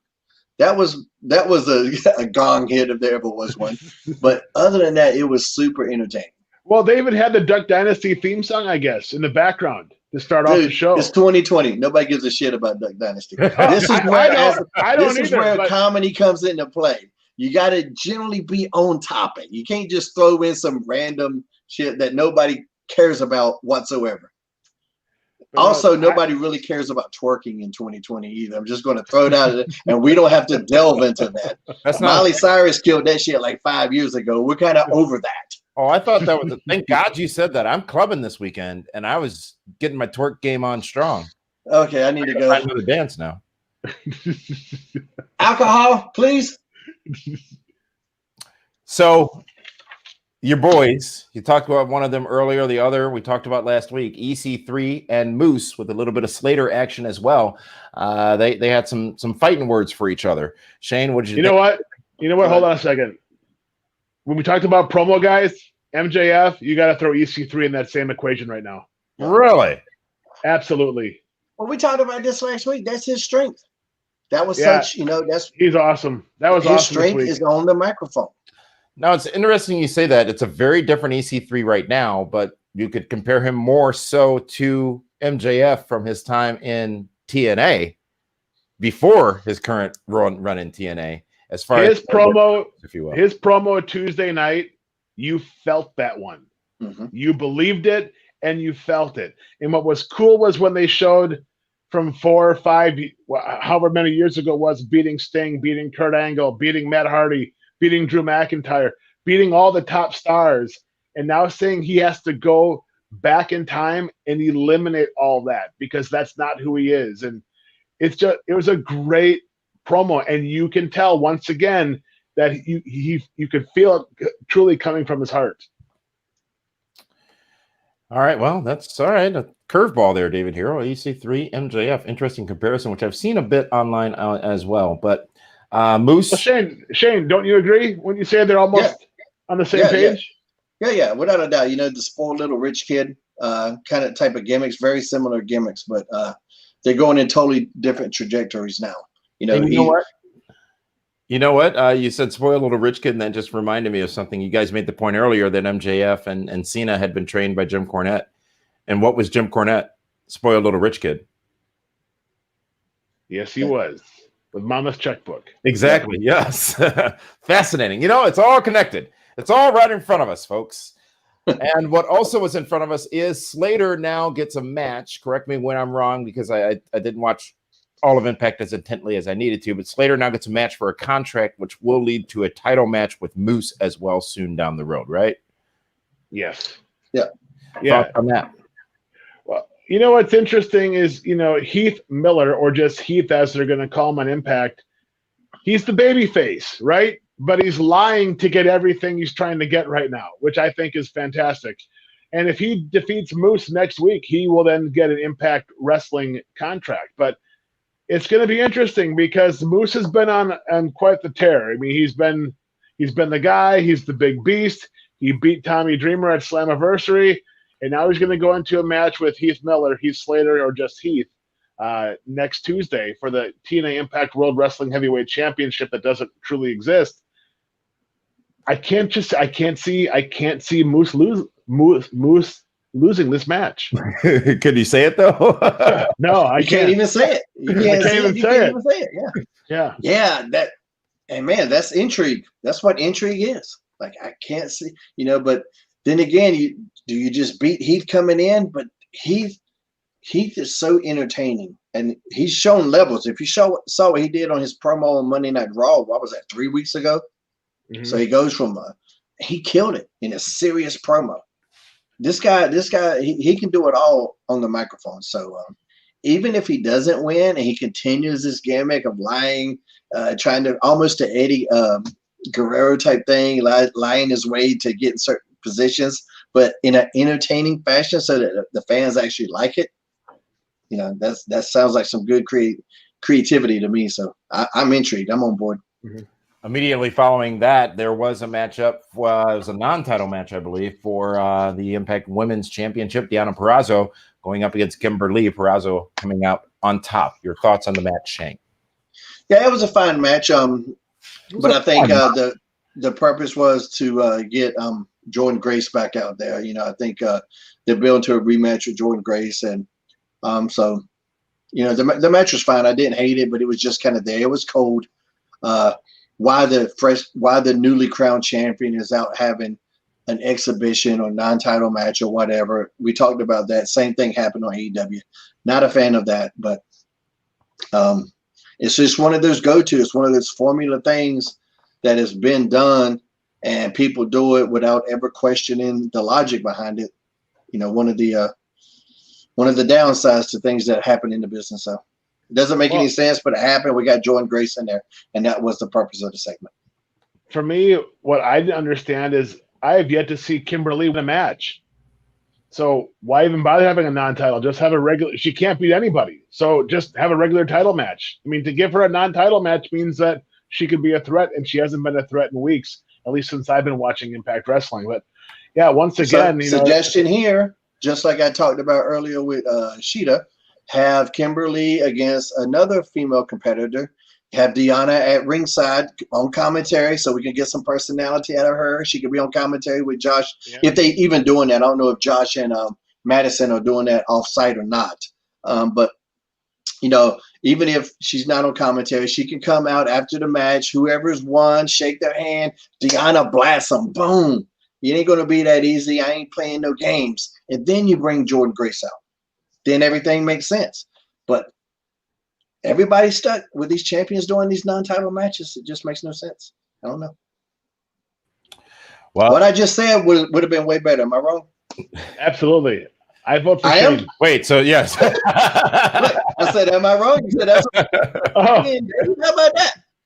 No, he said what I said would have been better. And I said absolutely to that. And then, of course, you got to throw in some other nonsense to try to confuse me. Huh? Exactly. Speaking of confusing, Katie Forbes was a bit confused when her new website and photo reveal did not happen. Fun little segment with her, RVD, and Sami Callihan. And the hacker. You know, the former GLCW ladies champion, Katie Forbes, is strutting her stuff and shaking her moneymaker. Everywhere. You know, and everywhere. And you know what? I mean, what the part that popped me the most was when she called Sami Callihan a fan.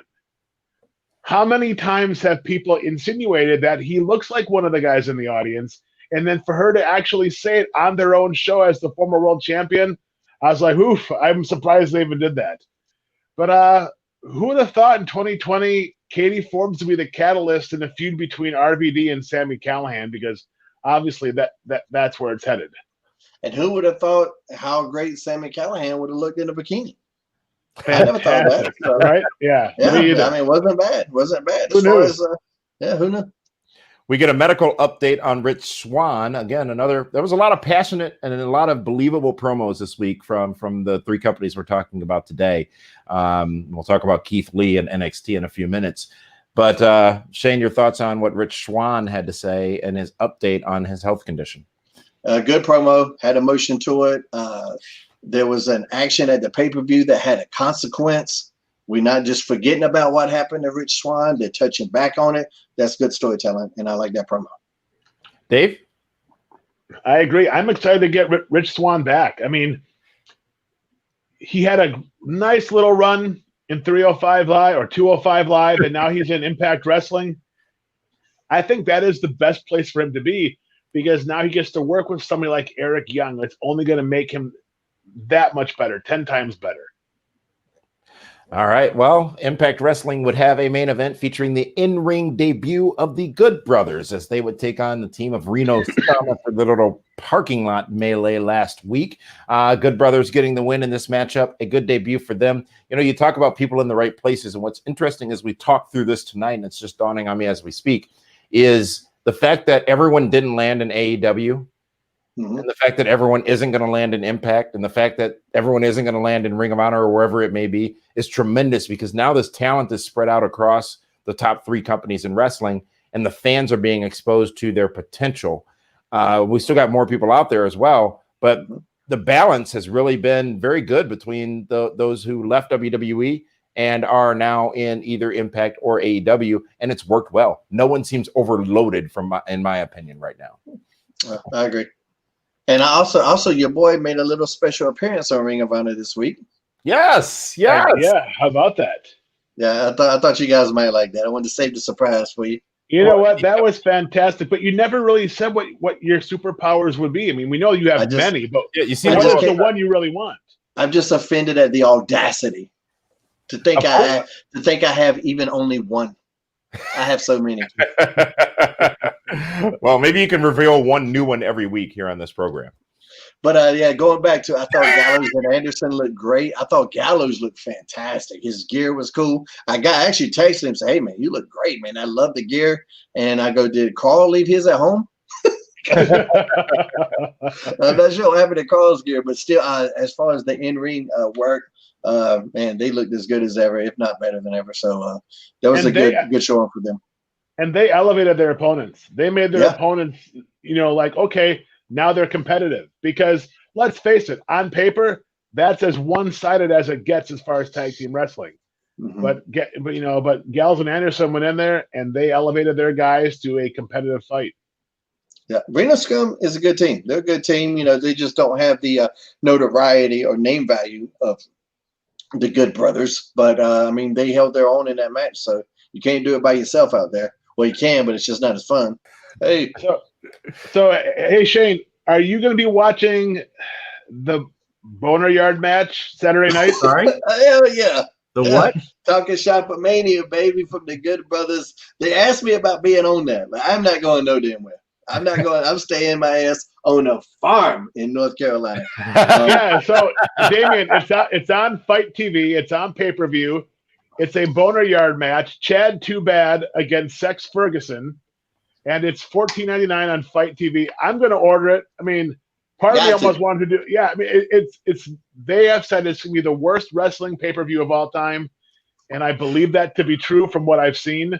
But it's like, me, I love a good train wreck and a car crash, and this is both in the same thing. So I generally hate bad wrestling when it's people that are bad and they're trying to be good and they just suck. It's uncomfortable for me. But when it's people I know that are super talented and are just kind of doing a parody riff and being just idiots, I'm on board for that because I love these guys. They're hilarious. Like I said, they asked me to be a part of it. I don't know, about a month and a half ago. I'm not leaving North Carolina. It didn't work out, but I will be. They will get my $15. Yeah, it's Kurt Hawkins, it's Hornswoggle, it's Heath Slater, it's Gallows and Anderson, the Rock and Roll Express. You're going to see some collar and elbow guys. That it's going to be. Blame Matt Hardy for all this shit. All you got to do is. What was that? How so? How does Matt Hardy get the blame? All that cinematic House of Hardy shit. Absolutely. Started it all. Remember, I'm still kidnapped at the House of Hardy. I don't know if you saw that. It's on the WWE Network. I got kidnapped last Halloween. Nobody saved my ass. I'm still stuck in a basement somewhere. Attic. I don't know what it was, but I'm still there. That's one of my superpowers, to be there and here at the same time. Well, where you can be all at the same time as we wrap up our discussion on Impact Wrestling from earlier this week is this show, the Super Show, Primetime, also available in podcast form. And you can go ahead and take the show with you on the go wherever you go and get the weekly Super Show on podcast form. Now, Shane, you've got the Highway to Helms podcast. You can search that podcast, the PWR Primetime podcast, anywhere you listen to your podcast shows, including Spotify, Apple Music, Google Play, all of the things, right, Shane? Yeah, everywhere. Wherever the top-rated podcasts are, that's where you'll find Highway to Helms, Highway, the number 2 Helms. Number 2. And then Primetime with Hurricane Helms. We're on every week. This one will be out tomorrow, in case you want to re-listen to it and try to regurgitate some of this nonsense that we're spitting out right now. So They Yeah, won't and it's doing great. They're doing great numbers. So congratulations, guys. You know, I forgot what it was. I was listening to Highway to Helms this week, and of course I'm drawing a blank. And you said something that was so funny. I believe I sent you a text about it. It just popped me so hard. Some of the stuff you say on that is absolutely ridiculous and hilarious at the same time. So definitely check out Highway to Helms. I almost feel like I should apologize at times because I don't know where it comes from. I don't even want to take credit for it sometimes because I'm like, I don't plan on saying any of the shit that comes out of my mouth. It just happens. I know that there's like a poltergeist around me at all times, whispering in my ear, say this shit, say this shit. I don't have a devil and an angel. I got two devils, just one slightly more evil than the other. All right. Well, check out the podcast, subscribe to the podcast, rate the podcasts as well. 5-star rating if you're talking about Hurricane, 4 stars for me, and 3 stars for Dave. So thank you very much for joining that and taking us with you on the go. This show continues, folks. We might get a record here for the longest show ever. I think we've got, I know the window, and I know you, Dave, will purposely try to come just short of it. So I'm not going to tell you guys how long, but we do have to still talk about NXT from last night. NXT from the WWE Performance Center again. We saw the show kick off with a matchup of female, I don't know where I was going with that, with female women wrestlers. And it was Tegan Nox and Io Shirai versus Dakota Kai and Candice LeRae. What a brutally stiff matchup. Several of those moves in that match had me cringing. I'm like, go, ow, ouch, that's going to leave a mark. Dave, what did you think of the kickoff for NXT last night? You know what? If they weren't going up against Chris Jericho, that's the match that you wanted to start off, with for NXT.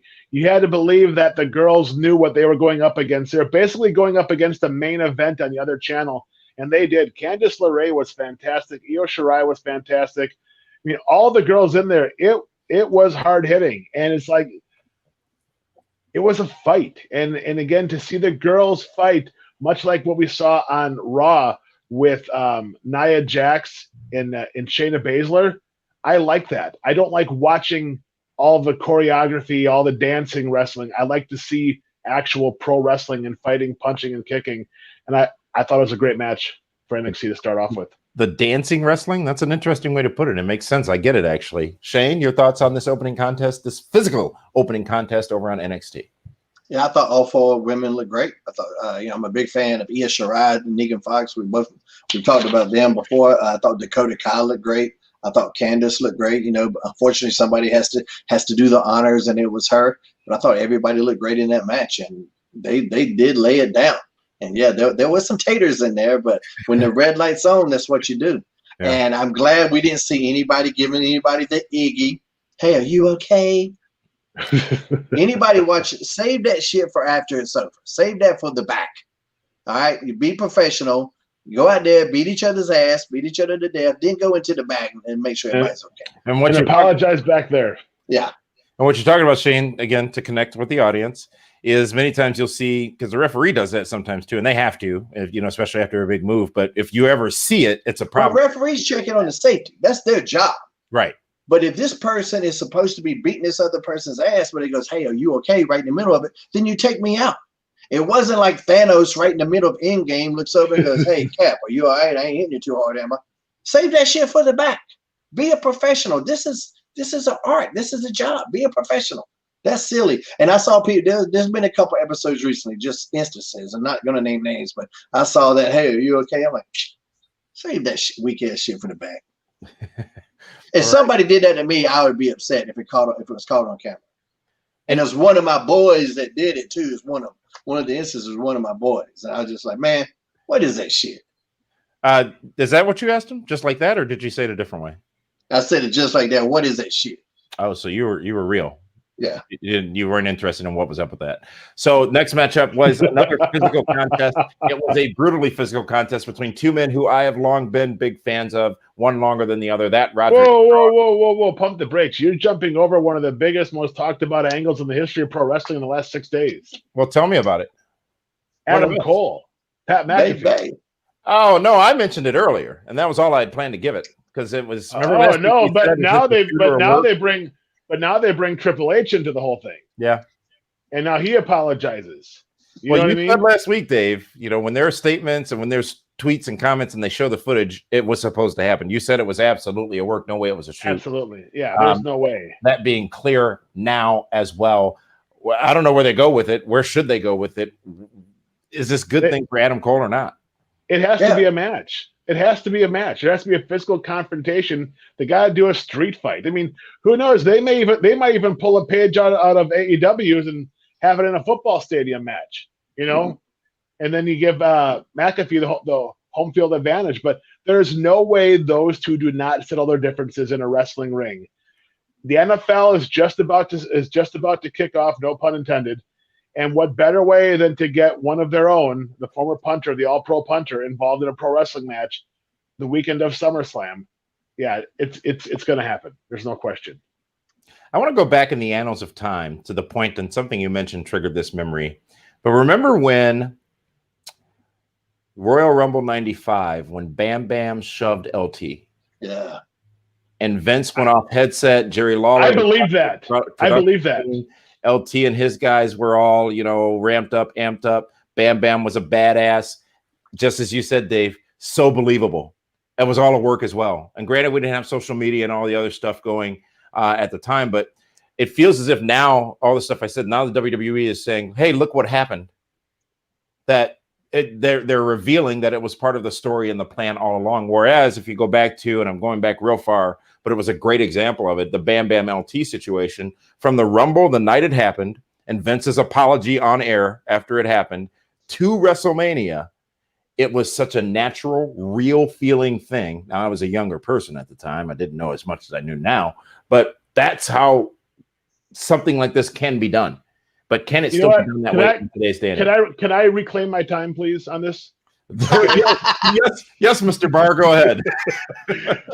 But the main difference is that the host didn't sell it. He wasn't afraid of Adam Cole getting upset and losing his temper. You know what I mean? So it's like he was never in jeopardy. Whereas with LT, he got pissed and he was fired up, and Bam Bam kind of cowered back a little bit. They did push and shove, but it was like you knew nothing was going to happen, because what's really going to happen? Nothing. So they did a terrible job of getting us fully invested. Yeah, we know where it's going to wind up and where it's going to go, but there was no real emotion. Oh my God, Adam Cole dropped 3 F-bombs, and then as he walks away, he drops an F-bomb. Oh, all right. But if he would have got up, prepared to fight, it would have made it look that much more believable. Because I'm not going to sit there if someone's going to get up at me and start swearing at me. I'm just not going to sit behind my desk. Well, and have one of my doesn't matter. I'm not going to have one of my staffers come over. No, I'm going to stand up and this is what's going to happen. Is what's going to happen. Like with Jim Rome and Chrissy Everett, Jim Everett. You believe that? Yeah. You know what I mean? Yeah. You believe that when he dragged him across the table. You believe that something was going to go down. Yeah, I think too. Just it's the challenge of Adam Cole is always going to have. He's so small, like the fear element's not going to be there when you're not afraid of somebody. And me personally, I'm never going to be afraid of somebody that's 150 pounds. It's not going to happen. Bam Bam Bigelow, you didn't know what could happen. Bam Bam could take LT. LT could take Bam Bam. One of those guys, both of those guys were terrifying. But they both had reputations. Yeah. And so, but that's a challenge that Adam Cole's always going to have. So I don't want to harp on that. So I thought they did it as well as can be, because if Pat McAfee would have been all bowed up on his ass, and you see how he's a big boy. Mm-hmm. Pat McAfee is not small. And so it's kind of good that he didn't really bow up on Adam like that. But I mean, I thought it was okay, but there wasn't ever a doubt in my mind that it was a work. But I mean, it's pro wrestling. I just assume everything's a work. So, well, you're from the business. You're in the business, so you know how that works. I also heard the moon is flat today, so just be careful. The moon is flat. That's why you never see the other side of it, because that's not what I saw. That's not what I saw on Impact. But that's a different story. Hey, Roderick Strong, Johnny Gargano. Gargano gets the win. A physical matchup between these two. They always deliver. I love watching them wrestle. My only question during the matchup was, am I seeing them wrestle too much? Am I seeing too much of the same match from not just these two, but from everybody they wrestle? And I think I was bitter because I was late and I was tired maybe, but a good match, two amazingly tremendous performers. They delivered, I thought, in this matchup. But Shane, how did it strike you?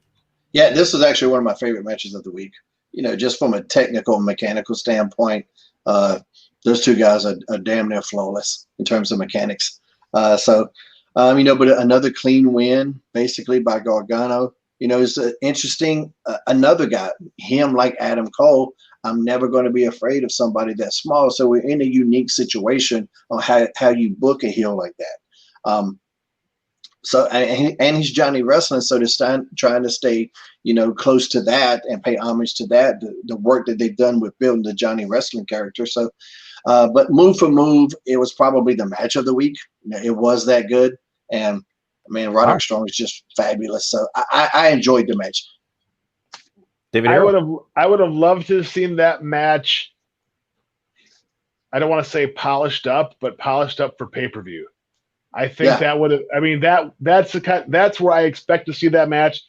And maybe Johnny Gargano needs a Jake Hager. Maybe he needs a Diesel. Maybe he needs a Psycho Sid. He needs a heater, I think, to just give him just that little bit more extra. Where, well, okay, yeah, maybe I don't want to cross paths with him because maybe I can take him, but I can't take the guy behind him. Yeah, and if he keeps winning clean, there's no heat there. There's not.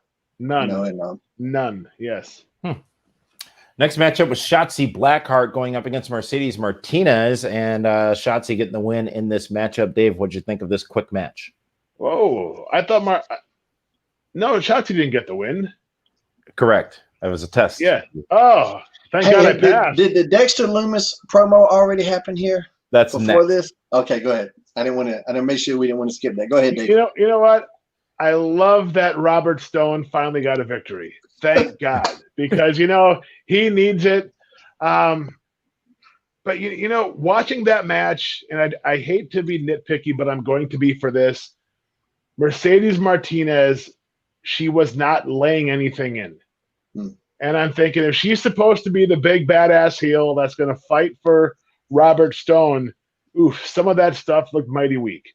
And, when we see the four girls start off the way they did, and then we get to that match, and then it's barely forearm taps instead of forearm shivers, it was for me, that was just bad business. But, Shotzi Blackheart, I mean, in the short amount of time she's been there, she's over huge with that fan base. And I'm curious to see where they go from here with both Robert Stone and Shotzi and Mercedes and Aaliyah.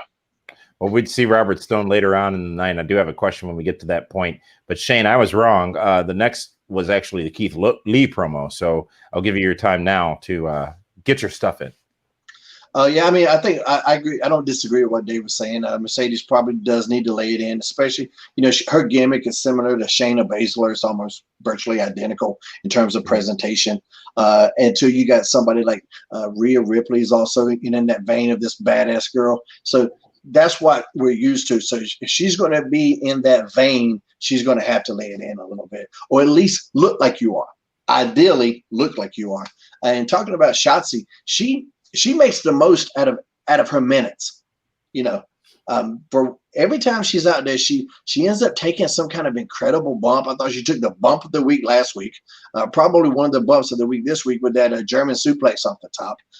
So I think she does a super good job of, even in defeat, having moments where you're thinking about her more so than the person going over. But that was a decent segment. But yes, Mercedes does need to lay it in. If you're going to be the bully, you have to be the bully. Stan Hansen got over because he knocked people out, not because he was out there playing patty cake. Good points. And you also want to talk about Dexter Loomis's promo. Yeah, just him standing in the background and just popped the shit out of me. Oh my God, that was fantastic. It was because and they were talking something about looking over your shoulder or something like that. Yeah, and it was just slightly out of focus, and you just see him back there. I'm like, man, that was just, from a creative standpoint, that was great. He said he's always lurking, and he was literally lurking. That was a nice touch. That was very well done. Speaking of nice touches, Keith Lee had a lot to say, and it felt like he was a bit more intense than usual in his words for Karrion Kross. Shane, what did you think? I think Keith Lee's got range. He's usually pretty calm with that voice. I think we talked about that the last couple of weeks, how calming he is. He put a little anger, a little bass in his voice, so to speak, this time. And then, of course, he got interrupted by my man, Cameron Grimes. And so that was entertaining. And then Scarlett came out looking, man, just the way that was shot, the way she looked, the lighting, the camera work on that, man, was spectacular. That looked like something out of a movie. That was so well done from a production standpoint. Great promo by Karrion Kross, topped off by Keith Lee, finishing it off at the end. So that segment, there was a lot of good business done in that segment. There's some big money segment right there, because that's going to be selling a lot of people that want to tune in to see Keith Lee and Karrion Kross. And what I like is they haven't touched yet either. It's been 2 weeks. I mean, they easily could have gotten into something last week, and even easier this week. Let's hope they just keep them apart until they finally have that big legit heavyweight title match. And talking about letting moments breathe, if people don't understand that terminology, just take a couple beats to let it breathe. Mm-hmm. When Scarlett Bordeaux was just standing there, man, if you're just flipping through the channels, you're stopping. If you happen to be flipping through in that moment, you're going to stop to see what's happening there. That was some good television. That was a good moment. And your boy Cameron Grimes is like a gnat. He's like a gnat. He's always just he's in your eye, or he's flying around you. You just want to just swat him away, but he's always right there. Listen, you need to put some respect on the name of Cameron Grimes. Folks, next was a tag team championship matchup, Imperium versus Everrise. And this was a short match. It seemed like the only reason, though, was to continue what we had seen earlier, the motivation that Kyle O'Reilly was giving to the rest of the Undisputed Era. What did you guys think of that story, this match, David Hero? So, I'm flipping back and forth between shows, and then I come across this tag match. And if you don't know who any of those guys are in the ring, because there's nothing charismatic about them. I mean, it just looked like 4 creative wrestlers. So I tuned in for a little bit, went back over to AEW, went back and forth. But, for me, it was almost like watching a Timothy Thatcher match. I just wasn't into it. You really don't like Thatcher. What did you think of his promo earlier on in the evening, though? That was the one where Dexter Lumis was looming, I think. As far as the Timothy Thatcher promo happened, Dexter Lumis was great. I mean, who can we for me, I compared Timothy Thatcher to Dan Severn. He has the personality of a potato chip. Oh, you know what I mean? What kind? Barbecue or sour cream and onion? Just a regular Pringles, not wavy, not rigid, not ripped Pringle chip. Okay. And quick question, Shane, do you have different names for sour cream and onion and barbecue for potato chips? Like your erroneous name for Kool-Aid? It's green and red. Come on. Yeah, what are you talking about? Is it the green Pringles or red Pringles? I don't know. Dave, go ahead. But it's like, and you know what? Timothy Thatcher, I would hate to come across him in a dark alley. Don't get me wrong. He's a badass. He's talented. He's a killer. But I just have a hard time believing anyone's going to buy a ticket to see him, or anyone's going to want to, buy his action figure, one day he gets a T-shirt. Are you going to buy a Timothy Thatcher T-shirt? I just don't see anything marketable about him. Much like when they brought Dan Severn in, we all knew Dan Severn was a badass. We all knew he was a former UFC world champion, but he never got over because he had no charisma. Yeah, I think they're going to have to find. There's going to be some experimentation with Thatcher because he has the in-ring ability to be interesting. They just got to find the right delivery mechanism. It's just funny that I saw this today. I just saw today when Bob Backlund turned heel on Brett. Mm-hmm. That was Bob Backlund's best work by far. And keep in mind, he was the WWF champion before that, beat Billy Graham, one of the most charismatic guys of all time. You have super charisma against no charisma, and they put the no charisma guy over and let him run with the ball for a while. So there's something with Thatcher. We might need to get him more to that crazy Bob Backlund type thing. And I think he's there a little bit, but there could be something there. So I don't dislike Timothy Thatcher at all. He needs a manager. I mean, he needs a Doctor of Style Slick. He needs a Jimmy Hart. He needs a Freddie Blassie.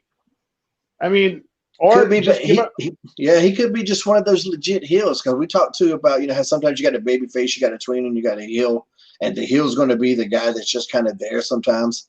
He's going to be that guy. He's going to be Buffalo Bill. Somebody else is going to be Hannibal Lecter. He's going to be Buffalo Bill, and I hope that doesn't put any visions in your mind, especially you, Damien. But he could be that guy. But I don't even know what the hell what match were we even talking about? So we were about to go to another matchup, which I thought was also very, very well done. It was Isaiah Scott versus Jake Atlas. And I did have one question during this matchup. I'll let you guys talk about the match. When did Miss Jackie become a referee for WWE? Oh, that's Aja. I actually know her. She used to do a superhero gimmick. She's super nice. Yeah. I was her inspiration. So really? That's awesome. Yeah, she did a referee, but the first thing I saw, I'm like, wait a minute, that was Miss Jackie. Yeah. So and actually got to meet her. A ponytail. She's got a super long ponytail. Dave, I apologize for the racist comments of my friend Damian Nelson. No, literally, it was that long ponytail draped over the left shoulder. I'm like, that is Miss Jackie. Bianca Belair has a long ponytail. You never call her. Did she ever have it draped over her left shoulder? And it wasn't a ponytail. She has it draped over everything. It was different. Actually, it was a ponytail. Bianca Belair has braids. It's very different. She has a long braided ponytail. Braided ponytail, not a straight ponytail like Miss Jackie and this referee has. There's your comparison. Anyway, we actually kind of skipped over. Kyle O'Reilly's promo was fantastic. And I think there's more to be done with the personality of Kyle O'Reilly. There is something there. And a couple of these promos recently that they've done with the Undisputed Era, he's the one kind of still in the scenes in my opinion, every single time. So when he came in last night, even more fired up, that he's got range. There's more to he could be an entertaining guy. He could be a very entertaining guy. What's interesting is Kyle O'Reilly was not the talker ever, right? In WWE. Now he is, and I'm shocked and impressed by how good he is. Not that I didn't think he could be or thought he would or was, but he definitely stood out last night especially, and has been so for the last few weeks. I didn't know he had that passion in his words that he could deliver so well. Well, not only that, but if you saw some of the goofy stuff he's been doing and some of those things, like there was something he did, and it was something about give my compliments to the chef. There's some goofy shit he did that just really popped me. There's something to be done with him there. But when you go back to this tag match, as Dave was talking with the Imperium, and I think it was Everrise was the other tag team. Yep. I kind of actually forgot the Imperium were the tag team champions. Just hadn't seen a lot out of them recently. And then I was like, oh shit, there they are. And I guess it might have been in the COVID era. Like I thought that maybe they were back over in Europe or something. I don't know. I just thought they were gone. I don't know why. But this segment served its purpose. You got a good solid win out of the champs. They look solid. But they're kind of heelish. They are heelish. And then you got another heel tag team running out to attack them. Who am I supposed to cheer for? I really don't care. Just beat each other's ass, I guess. So. I wasn't going to choose for Everrise because I don't know who they are. Yeah. You know what I mean? But I'm talking about when you got the heels, even after that, after they beat the, I guess, babyface team you don't care about or don't know or you're not familiar with, I should say, not that you don't care about. But then when you got two heels, nothing's worse than heels on heels. There's nobody to cheer for. I don't just beat each, Heel on heel crime is bad. Want to welcome some new viewers to the chat here, watching us on Periscope.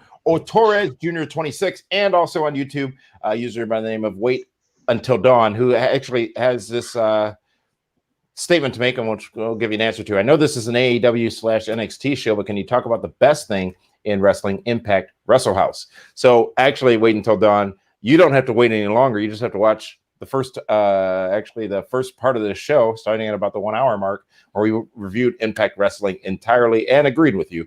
Wrestle House is something special. So thank you to all of you watching, and continue your comments in the comment field for whatever media platform you're watching us on. And now it's time to go to the main event, gentlemen. It's time to go to the main event. And the main event three-way. It was a three-way. It was Dexter Lumis, Timothy Thatcher, your favorite David Hero, versus my favorite Finn Balor. some power in that matchup. Dave, you don't like Thatcher, so let's start with you so we can get the hate out of the way. I mean, talk about 3 different personalities, 3 different styles, 3 different characters, and it was a good solid match. I was pleasantly surprised how well the match gelled. I was shocked that Finn Balor came up empty-handed. I really thought Finn Balor was going to be the guy that was going to win that match, which could then send Dexter Lumis off into a promo with Timothy Thatcher, 2 completely different yet very similar types of talents. I thought they could have done some really good business. You have the lurking, Dexter Lumis against the, punch and kick fighter, Timothy Thatcher. And then that allows Finn Balor to go into that ladder match to help direct traffic. But instead, you put Dexter Lumis now in that ladder match, and everything is a little more different because now he's in there with Bronson Reed. You still have 2 pretty young, I don't want to say green guys, but green guys when it comes to ladder matches. So I was shocked that they didn't put Finn Balor in that match. But congrats to Dexter Lumis. He's just been – every week, he's just been on the rise, and he's slowly making his way to the top of NXT. Shane, what did you think of the main? Yeah, I think most people predicted Finn Balor to be the winner there, and so I'm never opposed to some unpredictability. I thought it was good. I thought everybody looked good. Like I said, I was expecting Finn Balor to win. When he didn't, I was like, oh, okay, we're going to run with Lumis, and I thought Lumis looked good. Thatcher looked good. He has different guys to play off of. I disagree that Lumis and Thatcher would be a good matchup because I think Lumis needs a heel that's animated. He could be out there with Cameron Grimes, and I think he's going to get a lot more out of it. If his heel doesn't have any charisma and he's playing that super silent character, that's going to be difficult to get emotion out of. So he's going to need an animated heel to bump around for him. And there's no better person than Cameron Grimes. But going forward, it's amazing how not amazing. I mean, I've always known he was talented, but it's been impressive to see how well Dexter's done the last couple of weeks. And the reason I said Dexter Lumis and Thatcher, because I'm thinking Undertaker. You just assumed Finn Balor was going to win, didn't you? Well, no, but I'm thinking Undertaker and Kamala. Just the reactions Kamala would give Taker. I could see Thatcher maybe showing some other charisma and character by being in a match with a guy that he really, can't get over on mentally and or physically. But I loved in the finish. When you see Timothy Thatcher, the person who comes to your mind is Kamala. Not Kimchi? Oh, God, no. Kimchi wore a mask.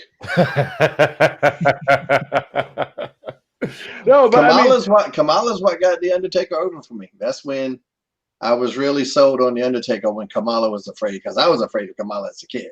Well, Kamala was a monster too, right? Yeah. As funny as it got with Kimchi and some of those things, Kamala was a beast to be reckoned with. Yeah. And that's why I say Thatcher and Lumis, because Thatcher shows no facial expressions, no emotion. And I could see him get frustrated with someone like Dexter Lumis. When Dexter Lumis popped up out of nowhere, towards the finish, when he put him in that that lock he does, I thought it was awesome. Out of nowhere, there's Lumis, puts him in, and then eventually he makes him tap. But I'm looking for just different matchups for all these different guys to grow, and that's what I would have gone with. I got you. Overall thoughts, final thoughts on NXT from last night. We'll start with you, Shane. I thought it was good. Again, every segment served a purpose. There was an elevation of a character, at least one character in every segment. And I mean, that's what you want on television. You want all of this stuff to be progressive and to go forward. So, I mean, really well done. I think the only weak promo, was Jake Atlas. And I just think it was a cold, flat promo I think it was more the verbiage actually than what he was saying. But other than that, matches were good. Most of the promos were good. So, yeah, another solid night. I thought the numbers were pretty good, too, as far as the ratings and stuff like that. I think they both did decent numbers up from last week. So, I mean, another good Wednesday night in my book. Yeah, they were both up and over 700,000. And keep in mind, NXT had a really solid show. You did not see Keith Lee wrestling. You did not see Karrion Kross wrestle. And where has Rhea Ripley been? We haven't seen her. I know that she's been out, but there's been nothing with her even reminding us that she did a promo last night. She which was weird. It was actually a kind of a weird promo. Dakota Kai was talking, and then Rhea Ripley came in, and they had some kind of, it wasn't even an exchange. She was just talking, and Dakota Kai stood there. Very odd, but she did have an appearance on the show, but not in the ring. Yeah. All right. Well, a solid Wednesday night and Tuesday night of wrestling action. We purposely didn't talk about Raw on Monday because we ain't got no time. Because we are now. Ain't nobody got time for that. Ain't nobody got time for that. This is now officially the longest, I believe. But hold up. But congrats to Sasha Banks for winning by countout, which is something I'm the only guy on any podcast that's saying now we need to find a way to utilize countouts. Who's been saying that? You guys ain't heard nobody say that but my ass. Nobody but you. Yes. And what a way. I would have her win by countout for weeks. So, find a way to win out by nothing but countouts. So Shane, talking about Sasha Banks, would you have ever run to the back to save Evan Courageous and leave your title behind in the ring? I wouldn't give a shit about Evan Courageous. Shannon, Matt, Jeff, none of them. But our relationships were never built like that. You know, there's Asuka's relationship with Kairi Sane they were super close. So I can kind of see that there could have been a little bit more back and forth, you know, when she started to run and then went back. There could have been a little bit more with that maybe, but I mean, she was back there getting murdered.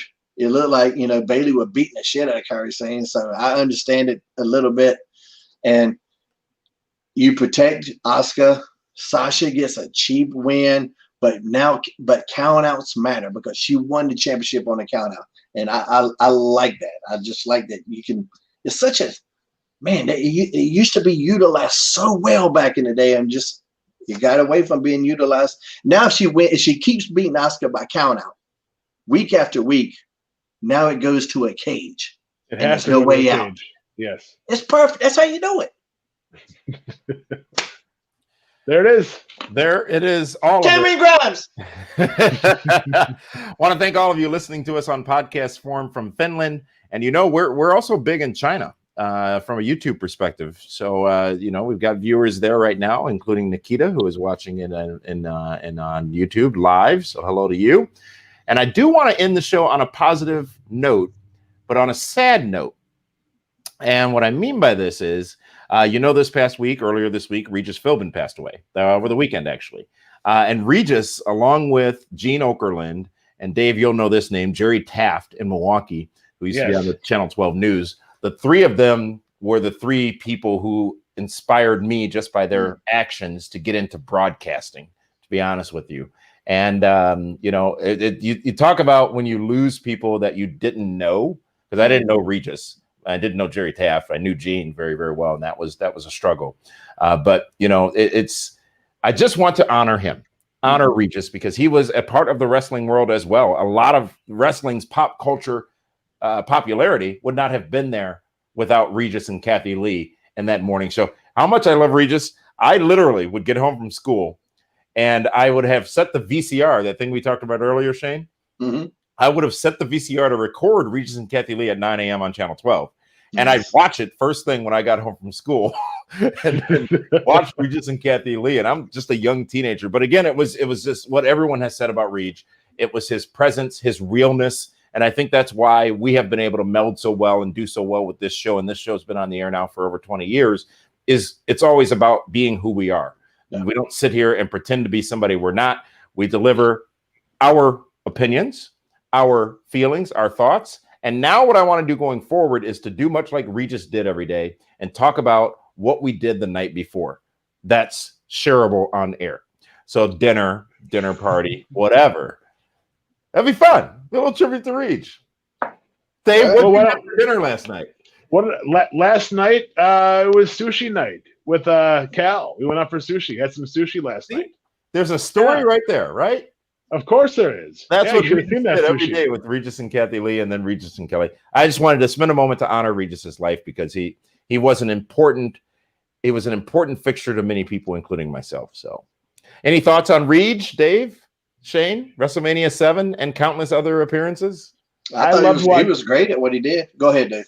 You know, he had everybody on. He had Ravishing Rick Rude. He had Dusty Rhodes. He had Ultimate Warrior, Randy Savage. He even had the Nasty Boys. You know what I mean? So he's had everybody on that show, and obviously he had to sign off on all of it. And he obviously was a wrestling fan, and it was always cool. You always felt proud to be a wrestling fan when you saw your guys on the Regis and Kelly show or the Regis and Kathy Lee show. Yeah, he was great at what he did, and I understand that. Yeah, I mean, it's cool that he was one of the guys you look up to, and even though you never met him, man, there's a connection. Yeah. As esoteric as it may be, when you idolize somebody like that and they pass away, that's a part of you that there's a pain involved there. So, I mean, it's very cool that you honor him. He was amazing at what he did. Always happy and positive.